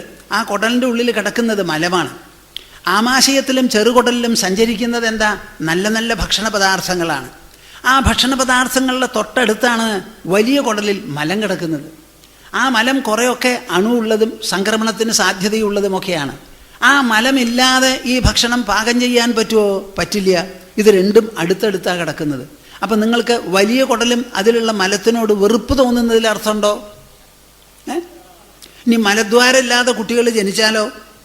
നിങ്ങൾ സമ്മതിക്കോ? തുറന്ന് ദ്വാരം ഉണ്ടാക്കും. നിങ്ങൾ എന്തെങ്കിലും കേട് വന്നാൽ വയറ് തുറന്ന് ഒരു കുഴൽ വെച്ച് കൊടുക്കും. അവിടെ ഒരു ആർട്ടിഫിഷ്യൽ ഇറിഗേഷനൊക്കെ നമ്മൾ സംഘടിപ്പിക്കുന്ന സമ്പ്രദായമാണ് മെഡിസിനിലുള്ളത്. അപ്പോൾ ഇതൊന്നും പറഞ്ഞിട്ട് കാര്യമില്ല. ഒന്നും ഗുണം ഒന്ന് ദോഷം എന്ന് പറയരുത്. ഊണ് കഴിക്കുന്നത് വരെ വിശപ്പുള്ളവർക്ക് ഊണാണ് ഗുണം. വയറ് നിറഞ്ഞാലോ അതേ ചോറിൻ്റെ മുൻപിലിരുന്നാൽ നമ്മൾ ഏതെങ്കിലും ഒരു വെറ്റ് കഴിക്കുമോ? കഴിക്കില്ല. അപ്പോൾ വാസ്തവത്തിൽ ഗുണം ദോഷം എന്ന് വേർതിരിച്ച് കാണുന്ന ദൃഷ്ടിയാണ് ദോഷം. ഗുണസ്തു ഉഭയവർജിത. ഗുണം ഗുണം എന്ന് പറഞ്ഞാൽ ഇങ്ങനെയുള്ള വ്യത്യാസ ബുദ്ധിക്കൊന്നും മനസ്സിന് ഇടം കൊടുക്കാതെ എല്ലാറ്റിനെയും കൃഷ്ണമയമായി വിഷ്ണുമയമായി കാണുക. നമ്മുടെ ഹരിനാമ കീർത്തനത്തിൽ പറഞ്ഞിട്ടുണ്ട്, ഞാൻ പലപ്പോഴും പറയുന്നതാണത്. യാതൊന്നു കാൺകിലതു നാരായണ പ്രതിമ, യാതൊന്നു കേൾക്കിലതു നാരായണ ശ്രുതികൾ, യാതൊന്നു ചെയ്കിലതു നാരായണാർച്ചനകൾ, യാതൊന്നിതൊക്കെ ഹരി നാരായണായ നമഃ. എന്താ ഈ അവസ്ഥ നിങ്ങൾക്ക് എത്തിക്കൂടാന്നുണ്ടോ? ആരെങ്കിലും തടഞ്ഞു നിർത്തിയിട്ടുണ്ടോ? അവിടേക്ക് പ്രത്യേകിച്ച് വല്ല ഗേറ്റ് കീപ്പേഴ്സ് ഉണ്ടോ അവിടെ പോകരുതെന്ന് പറയാൻ? ഇത് നിങ്ങളുടെ മനസ്സിൽ വരേണ്ടതാണ് ഈ ഉദയം. ഇത് മനസ്സിൻ്റെ ശുദ്ധി കൊണ്ട്, ഭക്തിയുടെ വർധന കൊണ്ട്, ഹൃദയത്തിൻ്റെ വികാസം കൊണ്ട്, നമ്മുടെ മനസ്സിൽ തോന്നുന്ന വൈരാഗ്യം, മനസ്സിൽ തോന്നുന്ന ജ്ഞാനം, അതിനുണ്ടാവുന്ന അനുഭവം, വിജ്ഞാനം, ഇതെല്ലാം കൂടി പാകപ്പെടുത്തിയെടുക്കേണ്ടതാണ്. ഇങ്ങനെ അങ്ങോട്ട് പറഞ്ഞപ്പോൾ ഉദ്ധവന് വലിയ വിഷമായി. പാവം. ഗുണദോഷ ദൃശിർദോഷോ ഗുണസ്തു ഉഭയവർജിത എന്ന് പറഞ്ഞാണ് അവസാനിപ്പിച്ചത്. അധികം സംസാരിച്ചിട്ടും പറഞ്ഞിട്ടും എന്താണ് കാര്യം? കൂടുതൽ സംസാരിക്കേണ്ട. ഗുണം ദോഷം എന്നിങ്ങനെ വേർതിരിച്ച് കാണുന്നത് തന്നെ ദോഷം. ഈശ്വരൻ വേറെ, ലോകം വേറെ, ലോകം വേറെ, ഞാൻ വേറെ, ഞാൻ വേറെ, ഈശ്വരൻ വേറെ. എത്ര ആളാ എന്നോട് ചോദിക്കുക, സ്വാമിജി ഈ ജീവാത്മാവും പരമാത്മാവും എന്താ? ചോദിക്കുന്ന ആളുടെ മനസ്സിൽ ജീവൻ വേറെ ആത്മാ വേറെ എന്ന് രണ്ടെണ്ണമില്ല. തടാകത്തിലുള്ളതും ജലമാണ്, കുളത്തിലുള്ളതും ജലമാണ്, എല്ലാം കൂടി ഒരു ജലമയമേ ഉള്ളൂ. അറ്റ്ലാന്റിക് സമുദ്രവും പസഫിക് സമുദ്രവും തമ്മിൽ എന്താ മാറ്റം? ഒക്കെ ഉപ്പുവെള്ളമാണ്. എല്ലാം കൂടി ഇവിടെ ഒന്നേ ഉള്ളൂ. അപ്പോൾ വിധിശ്ച പ്രതിഷേധശ്ച നിഗമോ ഹീശ്വരസ്യതേ അവേക്ഷതേ അരവിന്ദാക്ഷ ഗുണം ദോഷം ച കർമ്മണാം. ഈ പറഞ്ഞത് കേട്ടിട്ട് ഉദ്ധവൻ ചോദിക്കുന്ന ചോദ്യം വളരെ വിദ്വത്വമുള്ള ഒരു ചോദ്യമാണ്. നിങ്ങൾക്ക് എല്ലാവർക്കും ഉണ്ടാകേണ്ടതും ഉണ്ടാകാവുന്നതുമായ സംശയമാണ്. വിധിശ്ച പ്രതിഷേധശ്ച നിഗമോ ഹീശ്വരസ്യതേ. നമ്മുടെ വേദങ്ങളാണല്ലോ അനാദിയായിരിക്കുന്ന പ്രമാണം, മൂലഗ്രന്ഥം, മൂലശാസ്ത്രം. അതിൽ വിധി നിഷേധം എന്ന് രണ്ടുണ്ട്. ആ വിധിയും നിഷേധവും നിഗമോ ഹീശ്വരസ്യതേ, ഈശ്വരനായിരിക്കുന്ന അങ്ങയുടെ ആണ് ഈ സൃഷ്ടി മുഴുവനും. അവേക്ഷതേ അരവിന്ദാക്ഷ ഗുണം ദോഷം ച കർമ്മണാം. ആ വേദവിധി പ്രകാരം ഹേ അരവിന്ദാക്ഷ ഗുണം ദോഷം ച കർമ്മണാം അവേക്ഷതേ. ഈ വിധിക്കാനും നിഷേധം ചെയ്യാനുമുള്ള കാരണം കർമ്മങ്ങളുടെ ഗുണവും ദോഷവുമല്ലേ. ഗുണമുള്ള കർമ്മങ്ങൾ നിങ്ങൾ ചെയ്യൂ എന്ന് പറയുന്നു വേദം, ദോഷമുള്ള കർമ്മങ്ങൾ നിങ്ങൾ ചെയ്യരുത് എന്ന് പറയുന്നു. അങ്ങനെ താരതമ്യത്വത്തിലൂടെ കാര്യങ്ങൾ പറഞ്ഞ് മനസ്സിലാക്കാൻ പറ്റുള്ളൂ. അപ്പോൾ വിധിയും നിഷേധവും ഉള്ളടങ്ങുന്നതും കാര്യസാധ്യത്തിന് പ്രയോജനപ്പെടുന്നതുമായ വേദങ്ങൾ അടക്കം അങ്ങയുടെ വാക്കാണ്. ആ അങ്ങയുടെ വാക്ക് ഇങ്ങനെ ഇരിക്കെ അങ്ങിപ്പോൾ മറിച്ച് പറയണമല്ലോ എന്നാണ് അടുത്ത ശ്ലോകത്തിൽ പറയുന്നത്. ഇതിപ്പോൾ എങ്ങനെയാണ് നിങ്ങൾ മനസ്സിലാക്കുക? കൃഷ്ണൻ ഭഗവത്ഗീതയിലും പറഞ്ഞിട്ടുണ്ട്, യശാസ്ത്രവിധിമുത്സൃജ്യ വർത്തതേ കാമകാരതഃ ന സ സിദ്ധിമവാപ്നോതി ന സുഖം ന പരാം ഗതിം തസ്മാത് ശാസ്ത്രം പ്രമാണം തേ കാര്യവ്യവസ്ഥിതൗ ജ്ഞാത്വാ ശാസ്ത്രവിധാനോക്തം കർമ്മ കർത്തും ഇഹാർഹസി. അർജുനോട് കൃഷ്ണൻ പറയുന്നതാണ്, എന്ത് കാര്യം ചെയ്യുന്നതിനും നമുക്ക് ശാസ്ത്രമാണ് പ്രമാണം. ആ ശാസ്ത്രം മനുഷ്യനെ ഉദ്ബോധിപ്പിക്കാനാണ്. എല്ലാ കാര്യങ്ങളും നമുക്ക് അറിയില്ല, അറിയാത്ത കാര്യങ്ങൾ പറഞ്ഞ് മനസ്സിലാക്കി തരണം. നിങ്ങൾ എത്ര കാലം ജീവിച്ചാലും അനശ്വരമായിരിക്കുന്ന ഒരു സത്താവിശേഷമാണ് ഞാൻ എന്ന വാക്കുകൊണ്ട് സൂചിപ്പിക്കുന്നത് എന്ന് ഒരിക്കലും നിങ്ങൾ അറിയാൻ പോണില്ല. അപ്പോൾ വേദങ്ങൾ പലതും നമ്മളെ പറഞ്ഞ് ഉദ്ബോധിപ്പിക്കുന്നു. ആ ഉദ്ബോധിപ്പിക്കുന്നതാണ് ശാസ്ത്രം. ആ ശാസ്ത്രത്തിൻ്റെ വിധിയെ വകവയ്ക്കാതെ നമ്മൾ ജീവിക്കുകയാണെങ്കിൽ നച സിദ്ധിം അവാപ്നോതി ന സുഖം ന പരാംഗതിം. അയാൾക്ക് മനുഷ്യ ജീവിതത്തിൽ ഒരു സിദ്ധിയും ഒരു നേട്ടവും ഉണ്ടാവില്ല, ഒരു സാഫല്യവും ഉണ്ടാവില്ല, സുഖമുണ്ടാവില്ല, പരമമായ ഗതിയും വരില്ല. ആശയം മുൻനിർത്തി, ആവശ്യങ്ങളെ മുൻനിർത്തി താറുമാറായി ലക്കും ലഗാനവുമില്ലാതെ എന്ത് വേണമെങ്കിലും അമിതമായി കൊള്ളുക, കൊടുക്കുക, ഇങ്ങനെ അങ്ങോട്ട് നടക്കുക, ധൂർത്തടിച്ച് അങ്ങോട്ട് കഴിഞ്ഞുകൂടുക എന്നല്ലാതെ നേട്ടമുണ്ടാവില്ല. അതുകൊണ്ട് എന്തു വേണം അർജുന? തസ്മാത് ശാസ്ത്രം പ്രമാണം ദേ. ശാസ്ത്രമാണ് എല്ലാ കാര്യത്തിലും പ്രമാണം. കാര്യവ്യവസ്ഥിതൗ. ഇത് ചെയ്യാമോ അതോ ചെയ്യരുതാത്തതാണോ എന്ന് നിങ്ങൾ ചിന്തിക്കണം. ആ ചിന്തിക്കുന്ന സമയത്ത് അരുതാത്തതെന്താ, ആകാവുന്നതെന്താ എന്ന് ശാസ്ത്രം നമ്മെ പറഞ്ഞ് മനസ്സിലാക്കി തരുന്നു. ജ്ഞാത്വാ ശാസ്ത്രവിധാനോക്തം കർമ്മകർത്തും ഇഹാർഹസി. ശാസ്ത്രങ്ങൾ പറയുന്നതും ഉപദേശിക്കുന്നതും അനുവദിക്കുന്നതും എന്താണെന്ന് നല്ല പോലെ മനസ്സിലാക്കിയിട്ട് വേണം ഈ ലോകത്തിൽ ജീവിക്കാനും പ്രവർത്തിക്കാനും എന്ന് വളരെ വ്യക്തമായി പറയുന്നു. അതിനെയാണ് പരാമർശിക്കുന്നത്. എന്താ ഈ വിധി നിഷേധം എന്ന് പറഞ്ഞാൽ? വിധി നിഷേധം എന്ന് പറഞ്ഞാൽ നമ്മുടെ ഇംഗ്ലീഷ് ഭാഷയിൽ പറയും എന്താ, dawns and dos. Dos and don'ts എല്ലാ കാര്യത്തിലും. ഇപ്പോൾ നിങ്ങൾ സത്രശാലയിൽ വന്ന് ഇവിടെ ഇരിക്കുന്നു, ഇവിടെ തത്വപ്രവചനം നടക്കുകയാണ്. ഈ തത്വപ്രവചനം നടക്കുന്ന സമയത്ത് ഈ ഇരുന്ന് കേൾക്കുന്നവർ തലങ്ങും വിലങ്ങും നടക്കരുത്, ഒരു നിഷേധമാണത്. ഇരുന്ന് വേണ്ടതുപോലെ അച്ചടക്കത്തോടു കൂടി കേൾക്കുകയാണ്. ഈ അച്ചടക്കമില്ല, ഇതനുസരിക്കണില്ല എന്ന് വെച്ചാൽ ആൾക്കാർ അങ്ങോട്ടും ഇങ്ങോട്ടും നടന്നു തുടങ്ങിയാൽ ഈ തത്വപ്രവചനം കൊണ്ട് വല്ല പ്രയോജനം ഉണ്ടാവുമോ? അപ്പോൾ എന്ത് കാര്യത്തിലും എന്തെങ്കിലും വേണമെങ്കിൽ ഇന്ന പ്രകാരം ചെയ്യുക. നമുക്ക് വീടാണെങ്കിൽ ഒരു പൂജാമുറി ഉണ്ട്, മനുഷ്യർ വന്നാൽ കൂടാനുള്ള ഒരു ഡ്രോയിങ് റൂം ഉണ്ട്, അപ്പുറത്ത് ടോയ്ലറ്റും ഉണ്ടാവും. ഈ ടോയ്ലറ്റ് എവിടെയാണ് സ്ഥാപിക്കുക ഒക്കെ ആലോചിച്ചിട്ട് വേണ്ടതുപോലെ ചെയ്യണം. അപ്പോൾ എല്ലാറ്റിനും ചില റൂളും ചില വകുപ്പും ഇല്ലാതെ നടക്കില്ല. ഇപ്പോൾ ട്രാഫിക് റൂൾസ് ഉണ്ട്, ഇന്ന പ്രകാരമേ ഓടിക്കാൻ പാടുള്ളൂ, ഇത്ര സ്പീഡാകാം, ഇന്ന ഭാഗത്തു കൂടി വേണം ക്രോസ് ചെയ്യാൻ, ഇന്ന സ്ഥലത്ത് നിന്ന് വേണം പോകാൻ, ഇങ്ങനെ പല വ്യവസ്ഥകളുമുണ്ട്. അതില്ലാതെ നടക്കില്ല. താരതമ്യം എന്നൊന്നുണ്ട്. താരതമ്യം എന്ന് പറഞ്ഞാൽ എന്താ? കമ്പയർ ആൻഡ് കോൺട്രാസ്റ്റ് എന്ന് പറയും. താരതമ്യപ്പെടുത്തി തുലനം ചെയ്ത് എത്രത്തോളം ഇത് മറ്റതോടുകൂടി പൊരുത്തപ്പെടുന്നു, എത്രത്തോളം വ്യത്യസ്തമായിരിക്കുന്നു, ഇങ്ങനെ താരതമ്യത്വത്തിലൂടെയേ നമുക്ക് അറിവുണ്ടാവുള്ളൂ. അപ്രത്യക്ഷമായിരിക്കുന്ന പല വിഷയങ്ങളും ലോകത്തിലുണ്ട്. നമ്മുടെ മനസ്സ് അപ്രത്യക്ഷമാണ്, നമ്മുടെ ബുദ്ധി അപ്രത്യക്ഷമാണ്. ഇന്നത്തെ കാലത്ത് കുട്ടികൾ ചോദിക്കുന്നത്, പലപ്പോഴും ചോദിക്കുന്ന ഒരു ചോദ്യമാണ്, എന്തുകൊണ്ട് സത്യം പറയണമെന്ന് നിർബന്ധം, അസത്യമായ എന്താ വിരോധം, പൊളി പറഞ്ഞാൽ എന്താണ്? അപ്പോൾ സത്യത്തിൻ്റെ ഫലം എന്താ, അസത്യത്തിൻ്റെ ഫലം എന്താണെന്ന് അവർക്ക് നേരിട്ട് കാണാൻ പറ്റണില്ല, രണ്ടും തിരിച്ചറിയണമില്ല. അപ്പോൾ എല്ലാം കൂടി ഒരു ആശയക്കുഴപ്പം വരികയാണ്. അപ്പോൾ അപ്രത്യക്ഷ കാര്യങ്ങൾ, ഡോക്ടർമാർ പല കാര്യങ്ങളും ദേഹത്തെക്കുറിച്ച് നമ്മൾക്ക് പറഞ്ഞു തരുമ്പോഴേ നമ്മൾ മനസ്സിലാക്കുള്ളൂ. നമുക്ക് ദേഹശാസ്ത്രം മുഴുവൻ അറിയില്ല. അപ്പോൾ അവർ പറയണത് കേൾക്കണ്ടേ? അപ്പോൾ ഉദ്ധവൻ പറയാണ്, ഇങ്ങനെയൊക്കെയാണ് ശാസ്ത്രങ്ങളും വേദങ്ങളും. ആ വേദത്തിൽപ്പെട്ട ഗുണങ്ങളെയും ദോഷങ്ങളെയും അങ്ങ് ഒരൊറ്റടിക്ക് പറയുകയാണ്, ഗുണദോഷ ദൃശ്യർ ദോഷോ എന്ന് പറഞ്ഞിട്ട്. അത് രണ്ടും തള്ളിക്കളയണമെന്ന്. അപ്പോൾ ഈ വിധി വേണ്ട, നിഷേധം വേണ്ട, ലക്കും ലഗാനവും ഇല്ലാതെ ജീവിക്കാം എന്നാണോ അർത്ഥം? എനിക്ക് മനസ്സിലാവുന്നില്ല എന്ന്. ബാക്കി പറയണതും കേട്ടോളൂ. വർണ്ണാശ്രമ വികൽപ്പം ച പ്രതിലോമാനുലോമജം ദ്രവ്യദേശ വയഃകാലാൻ സ്വർഗം നരകമേവ ച. ഞാൻ ഒരു അധ്യായം എടുത്ത് ആദ്യം മുതൽക്ക് ഇങ്ങോട്ട് എടുക്കുകയാണ്. എല്ലാ ശ്ലോകങ്ങളും എടുത്ത് എത്രത്തോളം പറ്റുമോ അത്രത്തോളം എടുക്കാം. നിങ്ങൾക്കിതൊക്കെ ഇഷ്ടാവുന്നുണ്ടോ? കേൾക്കണമെന്നുണ്ടോ? ശരി, അതൊക്കെ സമാധാനപ്പാ. വർണ്ണാശ്രമ വികൽപ്പം ച പ്രതിലോമാനുലോമജം. അങ്ങ് വർണ്ണങ്ങളെയും ആശ്രമങ്ങളെയും കുറിച്ച് പറയുണ്ടായി. ആ വർണ്ണാശ്രമത്തിൽ പറഞ്ഞപ്പോൾ പല സംഗതികളും എനിക്ക് പറഞ്ഞത് ഓർമ്മയുണ്ട്. അതിൽ പ്രത്യേകിച്ചൊരു കാര്യം പറഞ്ഞു. എന്ത്? പ്രതിലോമം അനുലോമം. വിവാഹം രണ്ട് തരത്തിലാണ്, അനുലോമ വിവാഹം, പ്രതിലോമ വിവാഹം എന്ന്. എന്താ ഈ അനുലോമം? സംസ്കാര സമ്പന്നരായിരിക്കുന്ന ഒരു പുരുഷൻ അത്രയൊന്നും സംസ്കാരമോ സമ്പന്നതയോ ഇല്ലാത്തൊരു സ്ത്രീയെ കല്യാണം കഴിച്ചു എന്ന് വയ്ക്കുക. ഇപ്പം ഉയർച്ച താഴ്ച എന്ന് പറയരുത്, എന്നാലും അങ്ങനെയല്ലേ പറയാൻ പറ്റുള്ളൂ. ഒരു ഹയർ ലെവലിൽ, ഉയർന്ന ലെവലിലുള്ള ഒരാൾ, ഒരു പുരുഷൻ അല്പം താണ ലെവലിലുള്ള ഒരാളെ പെൺകുട്ടിയെ കല്യാണം കഴിച്ചാൽ അതിന് അനുലോമം എന്ന് പറയും. എന്താ അതിന് കാരണം?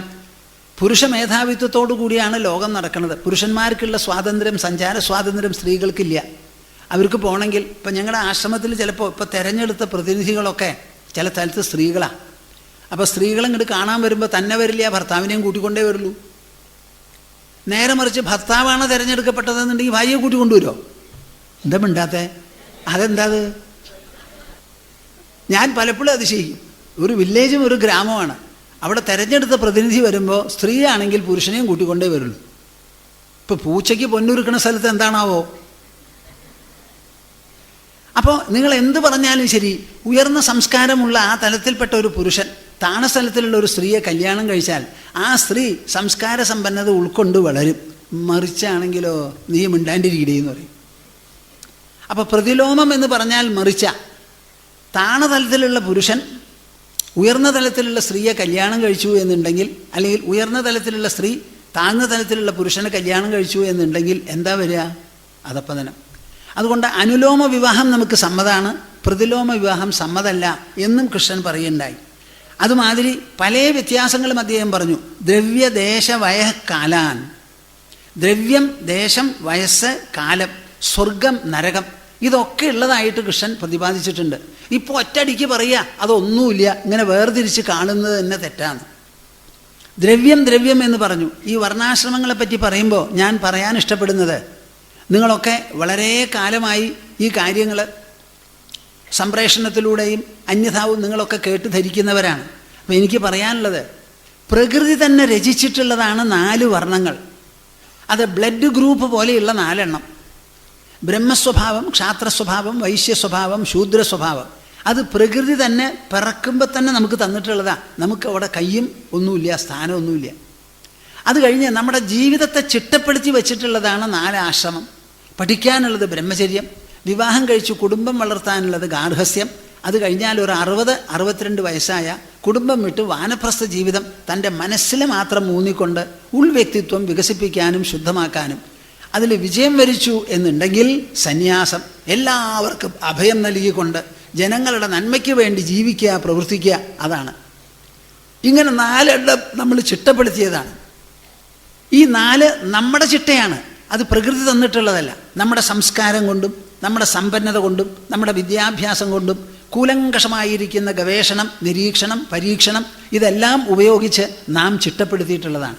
ഇപ്പം നിങ്ങൾക്കൊക്കെ ഒരു വിചാരം ഉണ്ടാവും, എന്ത്, ഞാൻ നല്ല ഗൃഹസ്ഥനാ. എന്ത് ഗൃഹസ്ഥൻ? പകുതി മനുഷ്യൻ. ഗൃഹസ്ഥാശ്രമം വരെ നിങ്ങൾക്കുള്ളൂ. അതോടുകൂടിയിട്ടാണ് മരിക്കാൻ പോണതെന്നുണ്ടെങ്കിൽ അർദ്ധമനുഷ്യനായിട്ടാണ് ശ്മശാനത്തിലേക്ക് പോണത് എന്നർത്ഥം. വാനപ്രസ്ഥവും സന്യാസവും സ്വീകരിക്കാതെ ഇരിക്കുന്നത് വരെ നിങ്ങളുടെ ഉൾവ്യക്തിത്വത്തിന് ഒരു ശുദ്ധിയോ വികാസമോ ഉയർച്ചയോ ഔന്നത്യമോ ഉണ്ടാവില്ല. വീട്ടിലിരിക്കുമ്പോൾ കുട്ടികൾക്ക് വേണ്ടി പൊളി വരെ പറയേണ്ടി വരും. നമ്മുടെ പറച്ചിലുണ്ട്, 100 നുണ പറഞ്ഞെങ്കിൽ ഒരു പെൺകുട്ടിയെ കല്യാണം കഴിപ്പിക്കണമെന്ന്. ഇതിൻ്റെ മഹാപാപം നിങ്ങൾ എവിടെ കൊണ്ടുവയ്ക്കുക? അപ്പം ഗൃഹസ്ഥനായിരുന്ന എല്ലാം നന്നായി എന്ന് നിങ്ങൾ വിചാരിക്കരുത്. അത് പൂച്ച കണ്ണടച്ച് പാല് കുടിക്കുക, ഒരാളും കാണില്ല എന്ന് പറഞ്ഞിട്ട് അത് കണ്ണടച്ചിട്ടേ ഉള്ളൂ, ബാക്കിയുള്ളവരൊക്കെ കണ്ണ് തുറന്നായിരിക്കണത്. അതുപോലെയാണ് നിങ്ങളുടെ ഈ പറച്ചിൽ. അപ്പോൾ 4 ആശ്രമത്തിൽ ബ്രഹ്മചര്യം, ഗാർഹസ്ഥ്യം, വാനപ്രസ്ഥം, സന്യാസം. മുഴുമനുഷ്യനായി മുഴുവ്യക്തിത്വത്തോടുകൂടി നിങ്ങൾക്ക് ഈ ലോകത്തിൽ നിന്ന് വിട പറയണമെങ്കിൽ ഇങ്ങനെയുള്ള വേഷം ധരിച്ച് അവസാനിച്ച് പോകണം. ഞാനിവിടെ വന്ന കാര്യങ്ങളൊക്കെ നടന്നു, ചെയ്യേണ്ടതൊക്കെ ചെയ്തു, കൊടുക്കേണ്ടതൊക്കെ കൊടുത്തു, കൊള്ളേണ്ടതും തള്ളേണ്ടതും മുഴുവനായി.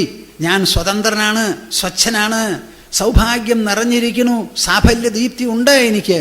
ഞാനിതാ പോണു, എല്ലാറ്റിനോടും വിട പറഞ്ഞ് ആപ്ത കാമനായി. അങ്ങനെ നിങ്ങൾക്ക് പോകാൻ പറ്റണം. ഇത് പറ്റില്ല എന്ന് നിങ്ങൾ പറയണോ അതോ സാധിക്കും എന്ന് പറയുമോ? അതാണ് നമുക്ക് ആവശ്യം. ഇനി ഈ 4 എണ്ണത്തിന് പുറമെ വേറെ 4 എണ്ണവും കൂടിയുണ്ട്. എന്താണത്? മനുഷ്യ ജീവിതത്തിൻ്റെ ലക്ഷ്യം, ധർമ്മം, അർത്ഥം, കാമം, മോക്ഷം. ഇതാണ് നമ്മുടെ 4 ലക്ഷ്യം. അതൊന്ന് വേറെ ഒന്നിലേക്ക് നയിക്കുന്നതാണ്. ധാർമ്മികമായി ജീവിച്ച് എത്ര പണം വേണമോ അത്ര പണം മിതമായി സമ്പാദിക്കൂ, അതർത്ഥം. ആ സമ്പാദിച്ച പണം കൊണ്ട് അവനവൻ്റെ ആശകളും അഭിലാഷങ്ങളും നിറവേറ്റുക, അത് കാമം. അത് 3ഉം ചെയ്തു കഴിഞ്ഞാൽ മനസ്സിന് പാകമായി, വിരാമമായി, മതിയെന്ന് തോന്നും, മോക്ഷം. ഇങ്ങനെ 12 വാക്കുകളിൽ നമ്മുടെ സനാതനധർമ്മത്തെ മുഴുവനും നമുക്ക് ചിത്രീകരിക്കാം. 4 വർണ്ണം, 4 ആശ്രമം, ചതുർവിധ പുരുഷാർത്ഥം 4 എണ്ണം. ഇതായിക്കഴിഞ്ഞാൽ നമ്മുടെ സർവ്വതും പ്രതിപാദിക്കപ്പെട്ടു. ഒരൊറ്റ ആൾ നിങ്ങൾ ചോദിക്കരുത് ഹിന്ദുധർമ്മം എന്താണെന്ന്. 12 വാക്കുകൾ. ഈ 12 വാക്കുകളിൽ നമ്മുടെ എല്ലാം പെട്ടു. ഇനി ഇതിൻ്റെ വിവരണങ്ങളേ ഉള്ളൂ. അനുലോമ പ്രതിലോമ കല്യാണങ്ങളെ പറ്റി പറഞ്ഞു. ദ്രവ്യങ്ങൾ എന്ന് പറഞ്ഞാൽ നെയ്യ്, ദർഭ, ഹവിസ്, പല വിധത്തിലുള്ള ധാന്യങ്ങൾ, തുളസി, കറുകപ്പുല്ല്, ചിറ്റമൃത്, പ്ലാശിൻമൊട്ട്, ഇതൊക്കെ നമ്മളിവിടെ മൃത്യുഞ്ജയ ഹോമത്തിന് ഇന്നലെ ഉപയോഗിച്ചതാണ്. താമരപ്പൂവ്, ഇങ്ങനെ പല ദ്രവ്യങ്ങളും നല്ലതായും ശുദ്ധമായും അഭിലഷണീയമായും പവിത്രമായും ദിവ്യമായും കണക്കാക്കപ്പെടുന്നു. ദേശങ്ങളിലോ ഉത്തരദേശം, ഉത്തരഖണ്ഡം എന്ന് പറയുന്നത് വളരെ പുണ്യമാണ്. അങ്ങനെ നോക്കുമ്പോൾ നമ്മുടെ കേരളം മഹാകശയ. ഇവിടെ നോക്കൂ, ഇവിടെ എന്ത് സംസ്കാരമാണല്ലേ? കുറേ ക്ഷേത്രം പോക്കുണ്ട്. ആ ക്ഷേത്രത്തിലുള്ള പോക്കല്ലാതെ വേറെ ഒന്നുമില്ല. അതിലെന്നിട്ട് വഴക്കടിക്കുകയും ചെയ്യും. ഗുരുവായൂരിൽ പോകാൻ പറഞ്ഞപ്പോൾ ഒരു സ്ത്രീ അവിടെ പ്രശ്നം വെച്ചുകൊണ്ടിരിക്കുമ്പോൾ അവിടെ നിന്ന് തുള്ളിച്ചാടി പറയുക, ഇവിടെ ആരെങ്കിലും പഞ്ചാബി വേഷം ധരിച്ച് വന്നാൽ ഞാൻ ആത്മഹത്യ ചെയ്യുന്നു. ഇതാണോ ദൈവം പഠിപ്പിക്കുന്നത്? ആര് തൊഴാൻ വരുന്നോ അവരുടെ മുൻപിൽ വാതിലടയ്ക്കാൻ ഒരു ദൈവവും പറയണില്ല. അണ്ണാറക്കണ്ണൻ തൊഴാൻ വന്നാൽ വാതിൽ തുറന്നു കൊടുക്കണം. ക്ഷേത്രം എന്ന് പറയുന്നത് തൊഴാനുള്ളതാണ്. അതിൽ നിങ്ങൾ നിഷേധിക്കരുത്. ഗുരുവായൂരപ്പൻ കേരള ഗുരുവായൂരപ്പനോ അതോ ലോക ഗുരുവായൂരപ്പനോ? എന്താ നിങ്ങൾ മിണ്ടാത്തെ? ലോക ഗുരുവായൂരപ്പനാണെങ്കിൽ ഇവിടെ ഒരു ഭാഷയല്ല, നമ്മൾക്ക് ഒരു വസ്ത്രമല്ല. നമ്മൾ മുണ്ടുടുക്കണു, നമ്മൾ ഷർട്ടിട്ട് നടക്കണു, അതൊരു കാര്യം വേറെ. അവരുടെ പ്രാദേശികമായിരിക്കുന്ന പ്രാന്തീയ വേഷം അവർക്കുണ്ട്. അവർ പൈജാമയും കുർത്തയൊക്കെ ധരിച്ചു വന്നാൽ എന്താ തെറ്റ്? ഒരു തെറ്റുമില്ല. അവിടെ പോയാൽ അതാണ് പ്രമാണം. അപ്പോൾ ഗുരുവായൂരപ്പൻ നിങ്ങൾ കേരള ഗുരുവായൂരപ്പനായി ചെപ്പിലിട്ട് അടയ്ക്കാൻ നോക്കരുത്. ഇതെന്താ കാരണം? അവിവേകമാണതിന് കാരണം, അറിവില്ലായ്മയാണതിന് കാരണം. പിന്നെ പുരുഷന്മാർ അർദ്ധനഗ്നന്മാരായി പോകണമെന്ന് പറയുന്നതിലും വലിയ അർത്ഥമൊന്നുമില്ല. എല്ലാവരും എന്നോട് പറയുകയാണ്, ഈ അർദ്ധനഗ്നതയോട് കൂടി പോയാൽ എല്ലാവരുടെ വേർപ്പും നമ്മുടെ മേല് തൊട്ട് ഉരുമ, അത് ഇഷ്ടപ്പെടുന്നില്ല പലരും. അവർ ഷർട്ടിട്ട് പൊക്കോട്ടെ, നിങ്ങൾക്ക് എന്ത് വേണം, ഒക്കെ സമത്വമാണ്. പക്ഷേ സ്ത്രീകൾക്ക് ആവശ്യമില്ലാതെ 5-6 ഇട്ട് മൂടാം. പുരുഷന്മാർക്കോ പകുതിയേ പാടുള്ളൂ. എന്ത് ന്യായം അത്? ലോകം ഒരിക്കലും ഇരുമ്പൊലയ്ക്ക പോലെ ഇരിക്കുന്നതല്ല. അത് പരിവർത്തനമാണ് അതിൻ്റെ ശീലം. പ്രകൃതി തന്നെ അങ്ങനെയാണ്. കാലോചിതമായി ആലോചിച്ച് നോക്കി നമ്മൾ അബദ്ധം ചെയ്യരുത്. ഇപ്പോൾ തന്ത്രിമാരുണ്ട്, അവർക്ക് കുടുംബമുണ്ടാ. നിങ്ങളൊന്ന് ആലോചിച്ച് നോക്കൂ. ഒക്കെ വടിച്ചു കളഞ്ഞു. അവരെന്നെയാണ് ഇപ്പോഴും പൂജ ചെയ്യണതും പ്രതിഷ്ഠ ചെയ്യണതും. അവരുടെ വേഷഭൂഷണങ്ങൾക്ക് മാറ്റം വന്നിട്ടില്ലേ? ജീവിത രീതിക്ക് മാറ്റം വന്നിട്ടില്ലേ? ആരോ ഒരാൾ ഓടിക്കുന്ന ഡ്രൈവറിലാണ് അവർ വരുന്നത്, കാറിലാണ് അവർ വരുന്നതും. അങ്ങനെ പല കാലോചിതമായ മാറ്റങ്ങൾ വരും. ആ കാലോചിതത്വത്തിൽ ശാശ്വതമായിരിക്കുന്ന അച്ചടക്കങ്ങളും നിയന്ത്രണങ്ങളും നമ്മൾ ബലി കഴിക്കരുത് എന്നേ ഉള്ളൂ. അപ്പോൾ ഉത്തരദേശമാണ് വിശേഷപ്പെട്ടത്. ദക്ഷിണദേശം ഇത്തിരി അങ്ങനെയാണ്. ഹിമാലയം, വാരാണസി, ഗയ, പുണ്യ നദീതടങ്ങൾ, ഇതൊക്കെയാണ്. കല്യാണം കഴിക്കുന്ന സമയത്ത് പുരുഷൻ്റെ വയസ്സ് കൂടണം, സ്ത്രീകളുടെ വയസ്സിന് കുറവ് വേണം. ഇങ്ങനെയൊക്കെ ചില വ്യത്യാസങ്ങളൊക്കെ ഉണ്ടല്ലോ. ശുഭാശുഭങ്ങൾ, പുണ്യപാപങ്ങൾ, ഇതൊക്കെ വേദചിന്ത, വിധി നിഷേധങ്ങൾ, ഇതൊക്കെ ഉള്ളതാണ്. ഇത് ശരിയല്ല ഈ വക വിഭജനങ്ങളൊക്കെ എന്നങ്ങ് പറയുമ്പോൾ എനിക്ക് മനസ്സിലാക്കാൻ പറ്റുന്നില്ല എന്നാണ് പറയുന്നത്. ഗുണദോഷഭിതാദൃഷ്ട്യം അന്തരേണ വചസ്തവ നിശ്രേയസം കഥനൃണാം നിഷേധവിധിലക്ഷണം. ഇത്രയും പറഞ്ഞിട്ട് പറയാണ് ഗുണദോഷഭിതാദൃഷ്ട്യം അന്തരേണ.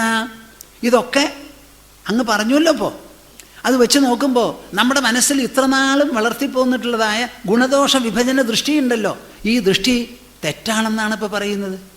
ഇത് വിട്ടു ഉയരണമെന്ന്. അപ്പം ഇതൊക്കെ തെറ്റാണെന്ന് വരില്ലേ എൻ്റെ അപ്പ? ഗുണദോഷഭിത ദൃഷ്ടിമന്തരേണ വചസ്തവ. അങ്ങയുടെ തന്നെ വാക്കുകളാണ് വേദങ്ങൾ. ആ വേദങ്ങളിൽ പല വിധത്തിലുള്ള വിധികളും നിഷേധങ്ങളുമുണ്ട്. ആ വിധി നിഷേധ രൂപമായിരിക്കുന്ന വേദങ്ങൾ ആകെ തെറ്റ് എന്ന് പറയുന്നത് പോലെയാണല്ലോ അങ്ങ് ഗുണദോഷ ദൃഷ്ടി തന്നെ മോശം, തെറ്റ് എന്ന് പറയുന്നത്. നിശ്രേയസം കഥം നൃണാം നിഷേധ വിധി ലക്ഷണം. ഈ വേദങ്ങളുടെ സഹായമില്ലാതെ, ഉപനിഷത്തുകളുടെ സഹായമില്ലാതെ നിശ്രേയസം എന്ന് പറഞ്ഞാൽ മോക്ഷം, നിത്യസുഖം, അതെങ്ങനെ കൈക്കലാക്കാൻ സാധിക്കും? അപ്പം അങ്ങയുടെ വാക്ക് കേൾക്കുമ്പോൾ എനിക്ക് മനസ്സിലാക്കാൻ പറ്റുന്നില്ല എന്ന്. വേദം എന്താ നമ്മളോട് പറയുന്നത്? സാത്മാ സവിജ്ഞേയ ശ്രോതവ്യോ മന്തവ്യോ നിധിധ്യാസിതവ്യ ഇതി പ്രാപ്യപരാൻ നിബോധത ജ്ഞാനാദേവ കൈവല്യപ്രാപ്തി. ഇതൊക്കെ വേദങ്ങളുടെ മഹാവാക്യങ്ങളാണ്. എന്താ? മൈത്രേയി തൻ്റെ ഭാര്യ, യാജ്ഞവൽക്യൻ തൻ്റെ ഭാര്യ മൈത്രേയിയോട് പറയാണ്, അയമാത്മാ സവിജ്ഞേയഃ ശ്രോതവ്യഃ മന്തവ്യഃ നിദിധ്യാസിതവ്യഃ ഇതി. മൈത്രേയി, നീ ഞാൻ എന്ന് പറയുന്നൊരു വാക്കുണ്ടല്ലോ, ആ വാക്കുകൊണ്ട് സൂചിപ്പിക്കുന്നത് ഉള്ളിൽ കിടക്കുന്ന ഒരു സത്യത്തെയും ഒരു വ്യക്തിത്വത്തെയുമാണ്. ആ ഉൾസത്തെ എന്തോ ഞാൻ താൻ എന്ന വാക്കുകൊണ്ട് നാം സൂചിപ്പിക്കുന്നത് ആ ആത്മാവിനെക്കുറിച്ച് ആവർത്തിച്ച് കേൾക്കണം അറിവുള്ളവരിൽ നിന്ന്. ശ്രോതവ്യ, കേട്ടതിന് ശേഷം കൂടുതൽ ആലോചിക്കണം, മനനം ചെയ്യണം. മന്തവ്യ, ഈ ശ്രവണവും മനനവും വേണ്ടതുപോലെ ആയി എന്നുണ്ടെങ്കിൽ നിദിധ്യാസിതവ്യ, ഒരിടത്തിരുന്ന് മനസ്സിനെയും ബുദ്ധിയെയും ക്രമീകരിച്ചു കൊണ്ടുവന്ന് അതിൻ്റെ കനം കുറച്ച് വേഗത കുറച്ച് അതിന് ലഘുത്വം കൊണ്ടുവന്ന് അവസാനം ഈ മനസ്സും ബുദ്ധിയും രണ്ടും തേഞ്ഞ് മാഞ്ഞു പോണം. എങ്ങനെ? ഉറങ്ങുന്നത് പോലെ. എത്ര വേവലാതിപ്പെടുന്ന മനസ്സും ദിനാന്ത്യത്തിൽ കിടന്ന് ഉറങ്ങുന്നുണ്ട്. അതേപോലെ മനസ്സ് ഉള്ളിൽ ഉണർന്നിരിക്കുമ്പോൾ തന്നെ വരുന്നതാണ് ഒരു ഉറക്കം എന്ന് പറയുന്നത്. സുഷുപ്തിവത് പ്രശമിതഭാവവൃത്തിന തഥാസ്ഥിതം ജാഗ്രതിതേന ചേതസാ കലാന്വിതോ വിധുരിവയഃ സദാ മുദാ നിഷേവ്യതേ മുക്ത ഇതീഹസസ്മൃതഃ. ശ്രീരാമനോട് 16 വയസ്സായിരുന്ന ശ്രീരാമനോട് വസിഷ്ഠർ ഉപദേശിക്കുന്നതാ. ഉറക്കമുണ്ടല്ലോ രാമ, ആ ഉറക്കത്തിൽ എന്താ? എല്ലാം വിട്ട് നീ തനിപ്പെട്ട് കിടന്നുറങ്ങുകയാണ്. ഞാൻ ഉറങ്ങി. ആരെങ്കിലും കൂടെ ഉണ്ടായിരുന്നോ? ഇല്ല. കൂടെയുള്ളതൊക്കെ മറന്നുപോയി, ഞാൻ മാത്രം ഉറങ്ങി. അങ്ങനെ ഞാൻ മാത്രമായി നീ ഉറങ്ങുന്നത് പോലെ ഉണർന്നിരിക്കുമ്പോഴും നിനക്ക് ആ ഉണർന്നുകൊണ്ടുള്ള ഒരു ഉറക്കം അനുഭവപ്പെടണം. അങ്ങനെയാണ് ഒരുത്തന് മുക്തി കൈവരിക. പ്രാപ്യവരാന്യബോധത, അറിവുള്ളവരെ സമീപിച്ച് നിങ്ങൾ അറിയേണ്ട സംഗതികൾ, അധ്യാത്മ സത്യങ്ങൾ മനസ്സിലാക്കൂ. ജ്ഞാനാദേവ കൈവല്യപ്രാപ്തി, ജ്ഞാനം കൊണ്ട് മാത്രമേ കൈവല്യം കിട്ടൂ, കർമ്മം കൊണ്ട് കിട്ടില്ല. ന കർമ്മണ ന പ്രജയ ധനേന ത്യാഗേനൈകേ അമൃതത്വമാനശുഹു. എത്ര പ്രശസ്ത കർമ്മങ്ങൾ ചെയ്താലും, കുഞ്ഞുങ്ങളുണ്ടായാലും കുട്ടികളുണ്ടായാലും ധാരാളം പണം ശേഖരിച്ചാലും നിങ്ങൾക്കൊരു നേട്ടവും ഉണ്ടാവില്ല. ത്യാഗം കൊണ്ടേ കിട്ടൂ. ഇതൊക്കെ വേദവാക്യങ്ങളും ശാസ്ത്രവാക്യങ്ങളുമാണ്. ഈ വക വിധികളും നിഷേധങ്ങളുമെല്ലാം വേണ്ട എന്നാണോ അങ്ങ് പറയുന്നത്? എനിക്ക് മനസ്സിലാവുന്നില്ലല്ലോ. കാരണം പിതൃദേവ മനുഷ്യാണാം വേദശ്ചക്ഷുസ്തവേശ്വര ശ്രേയസ്തു അനുപലബ്ധേർത്ഥേ സാധ്യ സാധനയോരപി.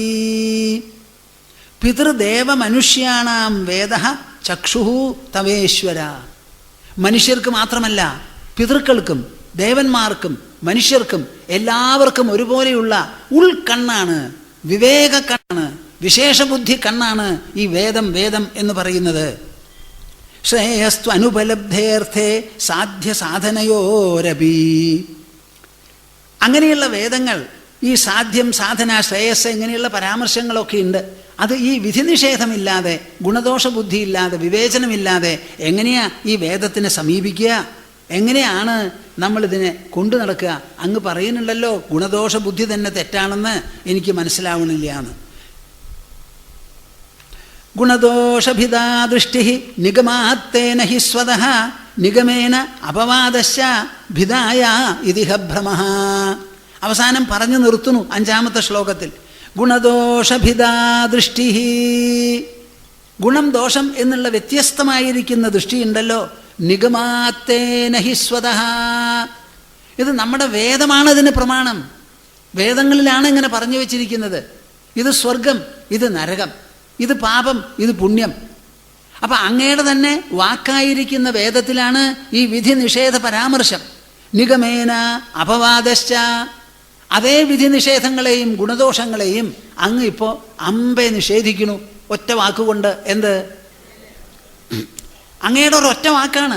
ഗുണദോഷ ദൃശിർ ദോഷോ ഗുണസ്തു ഉഭയവർജിത. മനുഷ്യൻ്റെ മനസ്സ് കിടന്ന് കളിക്കുന്നത് ദ്വന്ദ്വങ്ങളിലാണ്. ആ ദ്വന്ദ്വങ്ങളെ വിട്ട് മേപ്പോട്ട് ഉയരണം. അതിനാണ് ഈശ്വരചിന്ത. കാണുന്നത് മുഴുവനും വിഷ്ണുമയം, വിഷ്ണുമയം, ബ്രഹ്മമയം, ബ്രഹ്മമയം, ബ്രഹ്മമയം. കാണുന്നത് മുഴുവൻ കൃഷ്ണ കൃഷ്ണ, ഗോവിന്ദ ഗോവിന്ദ, നാരായണ നാരായണ, ഹരേ ഹരേ എന്നുള്ള ഒരു നില അങ്ങോട്ട് ആയിത്തീരണം. അപ്പോഴേ മനുഷ്യന് മോചനമുള്ളൂ. അവിടെ ഗുണം ദോഷം എന്ന് പറഞ്ഞ് ഭേദബുദ്ധിക്ക് നിൽക്കരുത്. ഈ ഭേദബുദ്ധിസ്തു സംസാരേ വർത്തമാന പ്രവർത്തതേ. ഈ ഭേദബുദ്ധിയാണ് നമ്മുടെ മനസ്സിൽ നമ്മളെ പിടിച്ചു നിർത്തുന്നത്.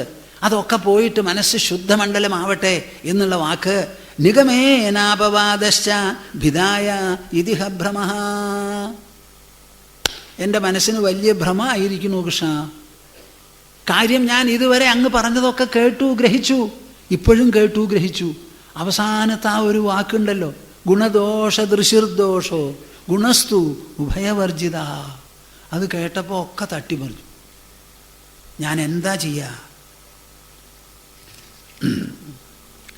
എന്തൊക്കെയാണ് വേദങ്ങളിൽ പറയുന്നത്? അയം ധർമ്മ സത്യാന്നാസ്തി പരോ ധർമ്മ സത്യം വദ ധർമ്മം ചര ഋതം വദ. ഇതൊക്കെ നമ്മുടെ വേദത്തിലുള്ള അനുശാസനങ്ങളാണ്. അങ്ങനെയുള്ള അനുശാസനങ്ങളൊന്നും വേണ്ടാന്നാണോ അങ്ങ് പറയുന്നത്? അഗ്നിഹോത്രം യാവജ്ജീവം ജുഹുയാത്. ജീവൻ ഇരിക്കുന്നിടത്തോളം കാലം അഗ്നിഹോത്രം ചെയ്യണം എന്നാ പറയുന്നത്. കളഞ്ചം അത് ഭക്ഷിക്കരുത് എന്ന്. അങ്ങയുടെ തന്നെ ശബ്ദമായിരിക്കുന്ന വേദത്തെ അങ്ങ് തന്നെ ഈ വാക്കുകൊണ്ട് ഖണ്ഡിക്കുന്നുണ്ടല്ലോ. ഈ ഖണ്ഡനം എങ്ങനെയാ ശരിയാവുക? ഞാൻ എങ്ങനെയാ ഇതിനെ മനസ്സിലാക്കുക? നമ്മുടെ നവയോഗി സംഭാഷണത്തിലെ ആവിർഹോത്രൻ ഒരു വാക്ക് പറഞ്ഞു, നിങ്ങളെ ഓർമ്മപ്പെടുത്താം. കർമ്മമോക്ഷായ കർമാണി വിധത്തെ ഹ്യഗതം യഥാ. നാം പല കർമ്മങ്ങളും ചെയ്യുന്നുണ്ടല്ലോ. ഈ ചെയ്യുന്നത് മുഴുവൻ ഈ കർമ്മങ്ങളിൽ നിന്ന് വിരാമം കിട്ടാനാണെന്ന് മനസ്സിലാവുന്നുണ്ടോ? കർമ്മമോക്ഷായ കർമാണി. നിങ്ങൾ വിവാഹം കഴിച്ചു, പ്രായമായി, കുറേ കാലം ദാമ്പത്യ ജീവിതം കഴിച്ചു. എന്നിട്ട് 75-ാമത്തെ വയസ്സിൽ പിന്നെയും വേണം വിവാഹം എന്ന് തോന്നുമോ നിങ്ങൾക്ക്? വിവാഹം കഴിച്ചു, അതുകൊണ്ട് തൃപ്തിപ്പെട്ടു, ഇനി വിവാഹം വേണ്ട. 2 കുട്ടികളായി, അച്ഛനും അമ്മയായി, അത് കഴിഞ്ഞു, ഇനി എനിക്ക് കുട്ടികൾ വേണ്ട. അതുമാതിരി ലോകത്തിൽ ജീവിച്ചു, തൃപ്തിയായി, ഇനി എനിക്ക് ജീവിതം വേണ്ട. ഉണ്ടു എപ്പോഴും വയറ് നിറഞ്ഞു, ഇനി എനിക്ക് ഉണ്ണണമെന്നുമില്ല. എല്ലാം കർമ്മമോക്ഷായ കർമാണി. എല്ലാ കർമ്മവും കർമ്മത്തിൽ നിന്ന് മോക്ഷം കിട്ടാൻ വേണ്ടിയിട്ടാണ് ചെയ്യുന്നത്. ഇതൊരു രഹസ്യമാണ്. ഇതും അവിടെ പറഞ്ഞു വെച്ചിട്ടുണ്ട്. പിന്നെ നമ്മുടെ ശാസ്ത്രങ്ങൾ പറയുന്നത് എന്താ? ഗ്രന്ഥമഭ്യസ്യ മേധാവി ജ്ഞാനവിജ്ഞാന തത്പരഃ ഫലാലമിവ ധാന്യാർത്ഥി ത്യജേത് ഗ്രന്ഥം അശേഷതഃ. നമ്മുടെ ശാസ്ത്രങ്ങൾ ഇങ്ങനെ വായിക്കുന്നുണ്ടല്ലോ. എന്തിനാ ഈ ശാസ്ത്രങ്ങൾ വായിക്കുന്നത്? അതിലുള്ള പൊരുൾ മനസ്സിലാക്കാൻ. പൊരുൾ മനസ്സിലാക്കിയാൽ പിന്നെ എന്തു വേണം? ആ പൊരുളിൽ മനസ്സിനെ ഏകാഗ്രമാക്കി നിർത്തി അതിനെ സാക്ഷാത്കരിക്കാനും ഉൾക്കൊള്ളാനും നമ്മൾ പരിശ്രമിക്കണം. ആ പരിശ്രമിക്കുന്ന സമയത്ത് പിന്നെയും ഗ്രന്ഥം വായിക്കുക എന്നുള്ളൊരു ഏർപ്പാട് ശരിയാവുമോ? മിണ്ടാതെ ഗ്രന്ഥം വായിക്കുന്നത് അതിലുള്ള പൊരുൾ മനസ്സിലാക്കാനാണ്. പൊരുൾ മനസ്സിലാക്കി കഴിഞ്ഞാൽ അതിനെ മനസ്സിൽ പതിപ്പിച്ച് ശ്രോതവ്യ മന്തവ്യ, അത് രണ്ടും കഴിഞ്ഞാൽ നിധിധ്യാസിതവ്യ, കണ്ണടച്ചിരുന്ന് ധ്യാനിച്ച് മനസ്സിലാക്കുക. അപ്പോൾ ഇവിടെ പറയുകയാണ്, ഗ്രന്ഥമഭ്യസ്യ മേധാവി. ഗ്രന്ഥം വേണ്ടതുപോലെ അഭ്യസിച്ച് പഠിച്ച് മനസ്സിലാക്കി വിചിന്തനം ചെയ്തതിന് ശേഷം ജ്ഞാന വിജ്ഞാന തത്പരഃ. ആ ഗ്രന്ഥത്തിൽ പറഞ്ഞിട്ടുള്ള ജ്ഞാനവും വിജ്ഞാനവും അതിലായിരിക്കണം നമ്മുടെ മനസ്സിൻ്റെ താത്പര്യം മുഴുവനും. അങ്ങനെ താത്പര്യം പുലർത്തി ഫലാലമിവ ധാന്യാർത്ഥി ത്യജേത് ഗ്രന്ഥം അശേഷതഃ. നമ്മുടെ ഈ ഹിന്ദുമത സിദ്ധാന്തത്തിൽ മാത്രമേ ഇങ്ങനെയുള്ള പ്രഖ്യാപനമുള്ളൂ. ഞാനിത് തുറന്നു പറഞ്ഞാൽ നിങ്ങളൊക്കെ എങ്ങനെ പ്രതികരിക്കുമാവോ? നാരായണ കൃഷ്ണ കൃഷ്ണ ഗോവിന്ദ ഗോവിന്ദ നാരായണ നാരായണ നാരായണ. ഇത് എത്ര കാലം പറയും? നാരായണനെ മനസ്സിലാക്കുന്നത് വരെ. നാരായണനെ മനസ്സിലാക്കി കഴിഞ്ഞാൽ പിന്നെ പറയില്ല. പിന്നെ കാണുന്നതും കേൾക്കുന്നതും ഒക്കെ നാരായണ. പിന്നെയും നിങ്ങൾ പറഞ്ഞു തുടങ്ങിയാൽ പിന്നെ പോയി. ഒരു സ്ഥലത്തിലെത്താൻ വേണ്ടി നടന്നു, നടന്ന് സ്ഥലത്തിലെത്തിയാൽ നിൽക്കണോ പിന്നെ നടക്കണോ? പിന്നെയും നടന്നാലോ? നല്ല പോലെ മനസ്സിലാക്കിക്കോളൂ. നമുക്കൊരു ലക്ഷ്യമുണ്ട്. ആ ലക്ഷ്യം സാധ്യമാവുന്നത് സാക്ഷാത്കരിക്കുന്ന ഒരു സമയവുമുണ്ട്. ആ സാക്ഷാത്കരിക്കുന്ന സമയം വന്നു കഴിഞ്ഞാൽ പിന്നെ നാരായണ നാരായണ നാരായണ, അയ്യോ ഞാനിന്ന് നാരായണ എന്ന് പറഞ്ഞിട്ടില്ല, ജപിച്ചിട്ടില്ല, അങ്ങനെയുള്ള തോന്നലൊന്നുമില്ല. സർവ്വതും നാരായണമയമായി. പിന്നെ നിങ്ങളും നാരായണനും തമ്മിലൊരു വ്യത്യാസമില്ല. ലോകവും ഈശ്വരനും തമ്മിൽ വ്യത്യാസമില്ല. നമുക്കും ലോകത്തിനും തമ്മിൽ വ്യത്യാസമില്ല. ന പ്രത്യഗ് ബ്രഹ്മണോർഭേദം കഥാപി ബ്രഹ്മസർഗയോ. നമ്മുടെ ഉള്ളിലുള്ള ജീവനും ബ്രഹ്മവും തമ്മിൽ വ്യത്യാസമില്ല. പരബ്രഹ്മവും ലോകവും തമ്മിൽ വ്യത്യാസമില്ല. ഇങ്ങനെ നല്ല പോലെ മനസ്സിലാക്കുന്നവനാരോ, ആ അറിവിൽ ഉറച്ചിരിക്കുന്നവനാരോ, അതിൽ സ്ഥിതി കൈവരിച്ചവനാരോ, ആ ആൾക്ക് പിന്നെ വേറെ ഒന്നുമില്ല, ജീവൻ മുക്തനായി. കർമ്മ മോക്ഷായ കർമാണി എന്ന് പറഞ്ഞതുപോലെ പലാലമിവ ധാന്യാർത്ഥി. നെല്ലെടുത്തു, വിതച്ചു, അല്ലെങ്കിൽ നട്ടു, അതിനെ വളർത്തി കൊണ്ടുവന്നു, കൊയ്തു. എവിടെയാണ് ഈ കൊയ്യണത്? തണ്ടോട് കൂടിയിട്ടാണ്. അത് കഴിഞ്ഞ് അതിനെ മെതിച്ച് മണിയെടുത്തു, കാറ്റിലിട്ടു, വെടുപ്പാക്കി. അതൊക്കെ കഴിഞ്ഞ് അത് നെല്ലായി. ഇനി ഊണ് കഴിക്കാറാവുമ്പോൾ നിങ്ങൾ എന്തു ചെയ്യും? കുത്തി വെടുപ്പാക്കി ആ അരി അവിടെ കൊടുത്തിട്ട് ഉമി ഇങ്ങോട്ട് കൊണ്ടുവരുമോ, അതോ ഉമി വിട്ടിട്ട് അരി കൊണ്ടുവന്ന് വെക്കുമോ? അപ്പം നമുക്ക് ആവശ്യമായ അരിമണിയാണ്. ആ അരിമണി ഇല്ലാത്തതിന് മുഴുവനും നിങ്ങൾ വിടണം. അതുമാതിരി പലാലമിവ ധാന്യാർത്ഥി, ധാന്യം അർത്ഥിക്കുന്നവൻ പലാലത്തെ എങ്ങനെയോ അതുപോലെ ത്യജേത് ഗ്രന്ഥം അശേഷത, സർവഗ്രന്ഥങ്ങളെയും ബണ്ടിൽ കെട്ടി അങ്ങോട്ട് ഉപേക്ഷിച്ചുള്ളത്. മനസ്സിലാവുന്നുണ്ടോ? പറയാനൊരു ഭൂമാനന്ദ സ്വാമിജിയെങ്കിലും ഉണ്ടല്ലോ എന്ന് സമാധാനിച്ചോളി. നിങ്ങൾ മനസ്സിലായില്ലെങ്കിൽ എനിക്ക് വിരോധമില്ല. ഈ സത്യം ഇവിടെ അറിയപ്പെടണം, ഈ സത്യം അറിയപ്പെടണം. അതെങ്ങനെ ഈ സത്യകർത്താക്കൾ ഉദ്ഘോഷിച്ചിട്ടുണ്ടോ അതേപോലെ ഉദ്ഘോഷിക്കെങ്കിലും ചെയ്യണം എന്നാണ് എൻ്റെ ഉദ്ദേശം.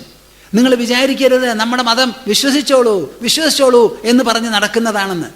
വിശ്വാസം ഒരു പരിധിവരെ, അത് കഴിഞ്ഞാൽ വിവേകമായി. വിവേകം ഒരു പരിധിവരെ, അത് കഴിഞ്ഞാൽ തൻ്റെ ഉള്ളിൽ ഒതുങ്ങിയിരുന്ന് സാക്ഷാത്കാരമായി. നാം പറയുന്ന ഈശ്വരൻ നമ്മുടെ സങ്കല്പമാണ്.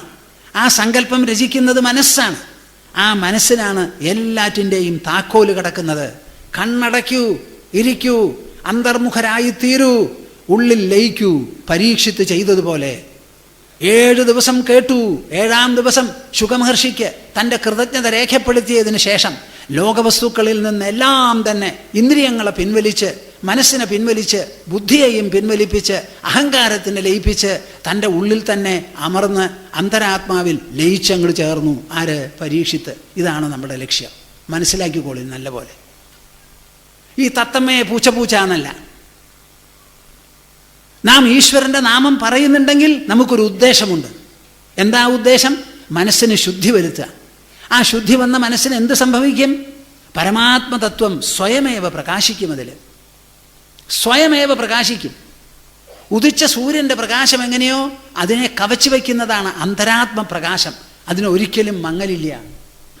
അന്തരാത്മപ്രകാശത്തിന് ഒരിക്കലും മങ്ങലില്ല. അതിന് മങ്ങലില്ലാത്തതായി നിങ്ങൾക്ക് ഗ്രഹിക്കാൻ പറ്റണം. പലാലമിവ ധാന്യാർത്ഥി ത്യജേത് ഗ്രന്ഥം അശേഷത. ആ ഗ്രന്ഥത്തിനെ മുഴുവൻ വിട്ടുകളയും. നെല്ല് കൃഷി ചെയ്ത് ആ അരി എടുത്തതിന് ശേഷം അരിയല്ലാത്ത സാധനങ്ങളെ എല്ലാറ്റിനെയും വിടുന്നത് പോലെ നമ്മളെ പഠിപ്പിക്കാനും ഉദ്ബോധിപ്പിക്കാനുമുള്ള ഗ്രന്ഥങ്ങൾ, ആ ഉദ്ബോധനം നടന്നു, പ്രബോധനം വന്നു എന്നുണ്ടെങ്കിൽ ഗ്രന്ഥത്തിനോട് നിങ്ങൾക്ക് യാത്ര പറയണം.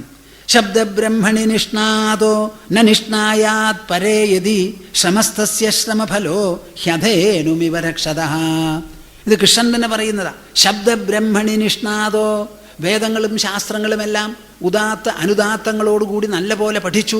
എവിടെ വേണമെങ്കിലും ചൊല്ലാം. നമ്മുടെ അന്യോന്യം നടക്കുന്നുണ്ടല്ലോ, ആ അന്യോന്യമൊക്കെ നല്ലപോലെ വേദം പഠിച്ചവരാണ്. ഇന്ന സ്ഥലത്ത് ഇന്ന മന്ത്രം ഇന്ന സൂക്തം പറയൂ എന്ന് പറയണ കേട്ടാൽ അവർക്ക് പറയാൻ പറ്റണം. അങ്ങനെയൊക്കെ നല്ല പോലെ വശാക്കിയിട്ടുണ്ട്. സമ്മതിച്ചു, വളരെ നല്ലതാണ്. ശബ്ദബ്രഹ്മണി നിഷ്ണാതോ ന നിഷ്ണായാത് പരേയതി.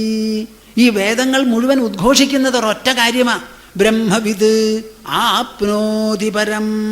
ബ്രഹ്മത്തിനെ അറിയുന്നവൻ ലോകത്തിൽ ആപ്തകാമനാവും, എല്ലാം കിട്ടും എന്നാണ് പറയുന്നത്.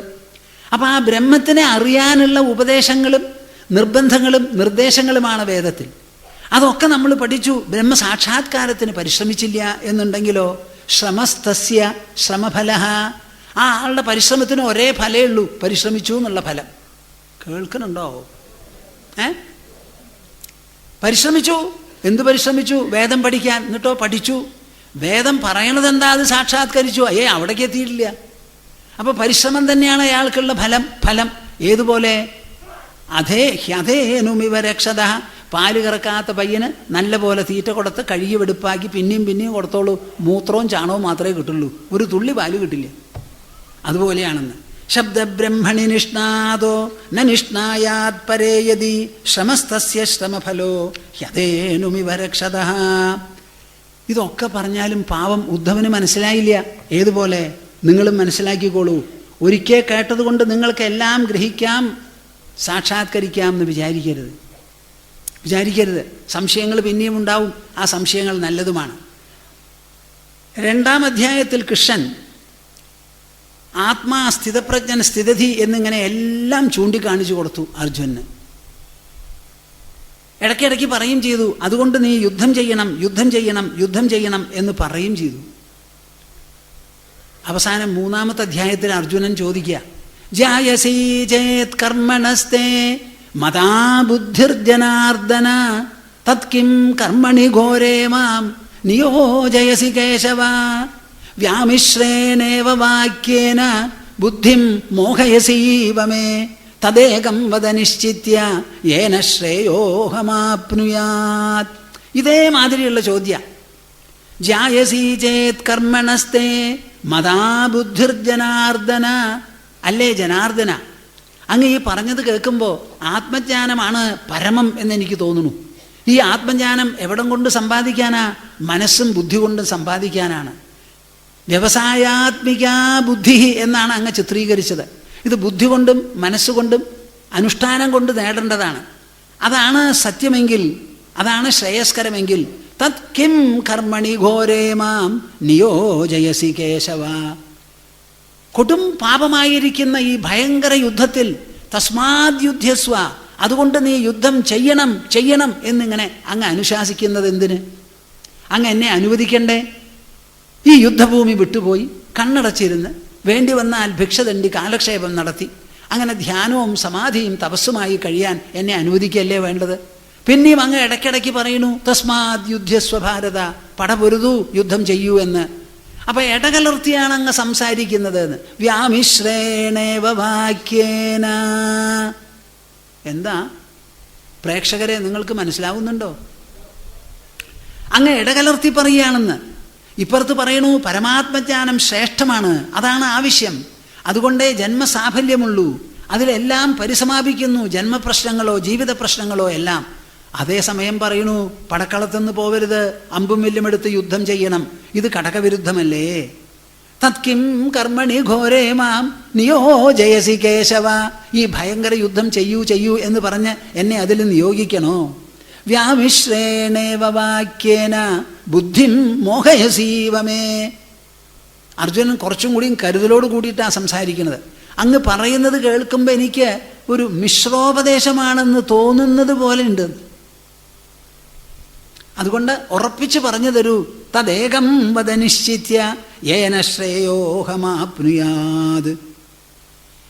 അതുകൊണ്ട് ഉറപ്പിച്ച് എന്നോട് പറഞ്ഞു തരൂ, എന്താണ് ശ്രേയസ്കരമെന്ന് എന്ന് ചോദിച്ച പോലെയാണ് ഉദ്ധവൻ ഇവിടെയും ചോദിക്കുന്നത്. ഈ സംശയങ്ങളൊക്കെ എല്ലാ മനസ്സിലും വരുന്നതാണ്.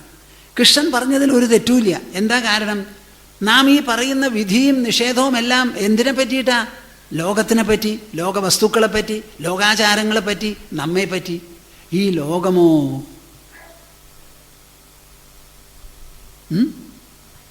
എത്ര നേരം ഞാൻ ചോദിക്കണം, എത്ര സമയം നിർത്തണം? ഈ ലോകം ഇത് വാസ്തവികമോ അതോ മിഥ്യയോ? ഇത് മിഥ്യയാണ്. കൃഷ്ണൻ വളരെ വ്യക്തമായി ആദ്യമേ പറഞ്ഞിട്ടുണ്ടത്. ശ്ലോകഷഡ്കത്തിൽ പറഞ്ഞു, യദിദം മനസാ വാചാ ചക്ഷുർഭ്യാം ശ്രവണാദിഭിഃ നശ്വരം ഗൃഹ്യമാണം ച വിദ്ധി മായാമനോമയം. ഇന്ദ്രിയങ്ങൾ കൊണ്ടോ മനസ്സുകൊണ്ടോ വാക്കുകൊണ്ടോ നിങ്ങൾ എന്തെല്ലാം കാണുന്നുവോ കേൾക്കുന്നുവോ ഗ്രഹിക്കുന്നുവോ സൂചിപ്പിക്കുന്നുവോ അത് മുഴുവനും നശ്വരം, നശിക്കുന്നതാണ്. വിദ്ധി മായാമനോമയം.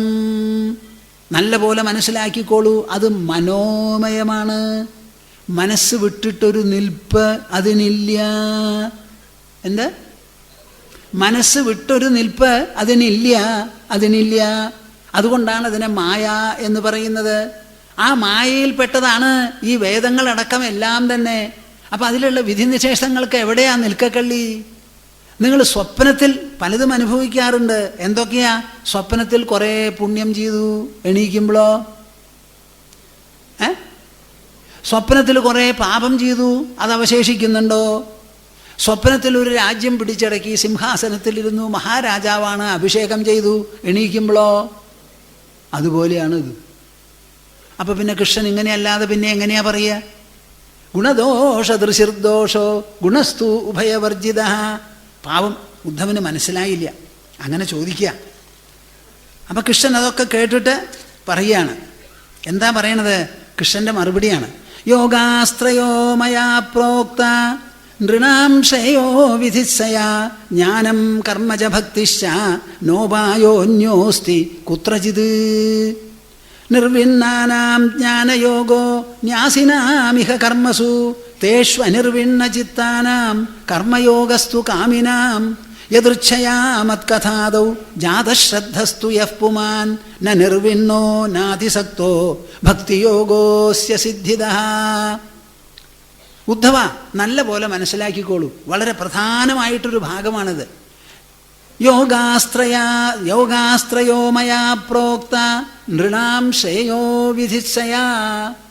മനുഷ്യനെ അനുധാവനം ചെയ്യാനും അനുഷ്ഠാനം കൊണ്ടു നടത്താനും വേണ്ടി 3 തരത്തിലുള്ള മാർഗങ്ങളാണ് ഞാൻ ഉപദേശിച്ചിരിക്കുന്നത്.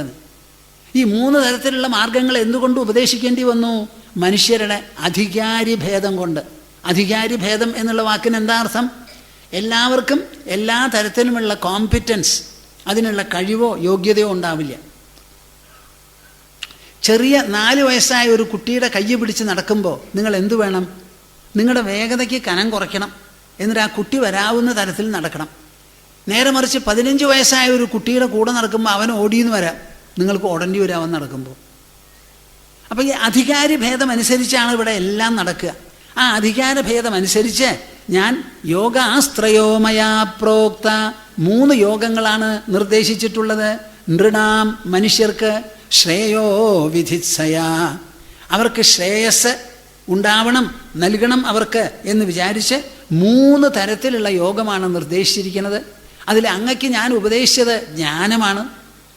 ജ്ഞാനം കർമ്മജ ഭക്തിശ്ച നോപായോന്യോസ്തി കുത്രചിത്. ജ്ഞാനം, കർമ്മം, ഭക്തി എന്ന് 3 എണ്ണം. ജ്ഞാനം എന്ന് പറഞ്ഞാൽ അത് കേട്ട് ഗ്രഹിച്ച് അഭ്യസിക്കാനുള്ളതാണ്. ഒന്നിലോ കേൾക്കുക, ഇല്ലെങ്കിൽ വായിച്ച് മനസ്സിലാക്കുക. മനസ്സിലാക്കിയതിന് ശേഷം നമ്മുടെ മനസ്സിലും ബുദ്ധിയിലും മാത്രമാണ് അത് പതിഞ്ഞിരിക്കുന്നതും അത് അനുധാവനം ചെയ്യേണ്ടതും ഈ മനോമണ്ഡലത്തിലും ബുദ്ധിമണ്ഡലത്തിലും മാത്രമാണ്. കർമ്മം എന്ന് പറയുമ്പോൾ അത് ബാഹ്യമായി കൈകാലുകൊണ്ട് ഭൂതലത്തിൽ പല സാമഗ്രികളുമായി ചെയ്യേണ്ടതാണ്.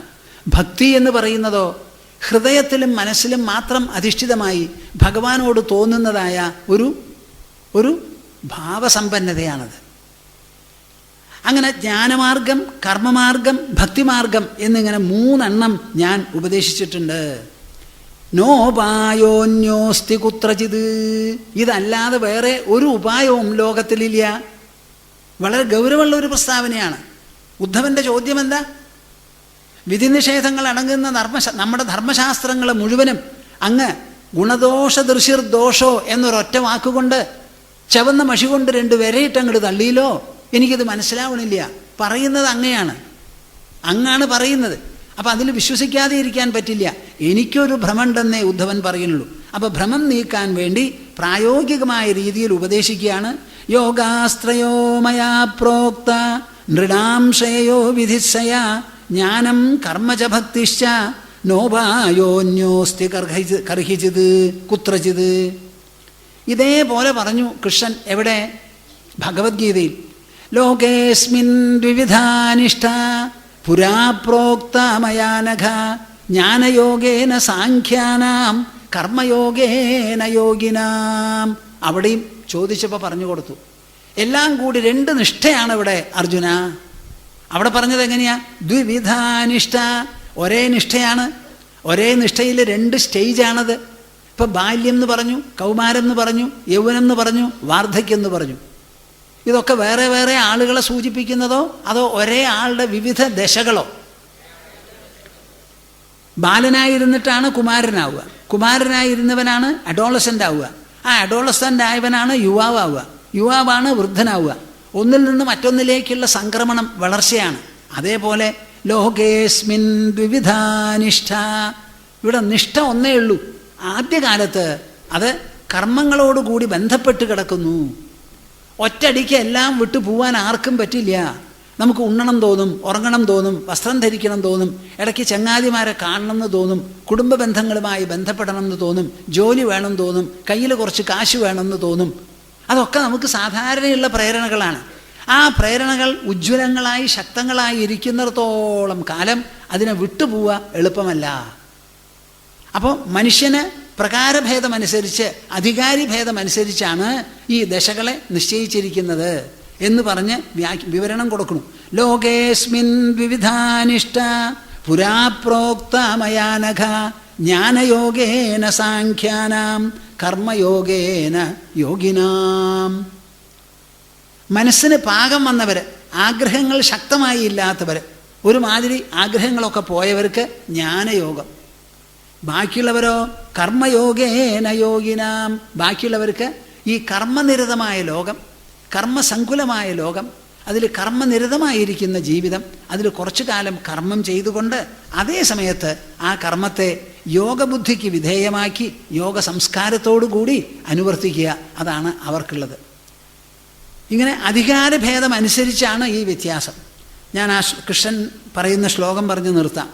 യോഗാസ്ത്രയോ മയാ പ്രോക്ത നൃണാം ശ്രേയോ വിധിസ്സയ ജ്ഞാനം കർമ്മച ഭക്തിശ്ച നോപായോന്യോസ്തി കുത്രചിത്. ഈ 3 മാർഗങ്ങൾ ഒഴിച്ച് വേറെ ഒരു മാർഗവുമില്ല എന്ന് പറഞ്ഞ് ആർക്കാർക്കാണ് ഏത് മാർഗം ഉപയോഗപ്രദമാവുക, എന്താണ് ഇത് തമ്മിൽ വ്യത്യാസം, ആർക്കാണ് ജ്ഞാനയോഗം, ആർക്കാണ് കർമ്മയോഗം, ആർക്കാണ് ഭക്തി എന്ന് പറയുന്ന പരിശീലനം അല്ലെങ്കിൽ അഭ്യാസം എന്നുള്ളത് വിവരിച്ച് പറഞ്ഞുകൊണ്ടാണ് ഈ അധ്യായത്തിൻ്റെ വളർച്ച. നിങ്ങൾക്കിത് അനുബന്ധം മനസ്സിലായോ? പ്രേക്ഷകരെ, നിങ്ങൾക്കിത് മനസ്സിലായോ? ഞാൻ എങ്ങനെയാ അറിയുക? ശരി. ജയതി ജയതി ദേവോ ദേവകീ നന്ദനോയം ജയതി ജയതി കൃഷ്ണോ വൃഷ്ണിവംശപ്രദീപഃ ജയതി ജയതി മേഘശ്യാമലഃ കോമലാംഗോ ജയതി ജയതി പൃഥ്വീഭാരനാശോ മുകുന്ദഃ. എല്ലാവരും സമാപനമായിട്ട് ഓങ്കാരം ജപിക്കാൻ ശരിയായിട്ടിരുന്നോളൂ.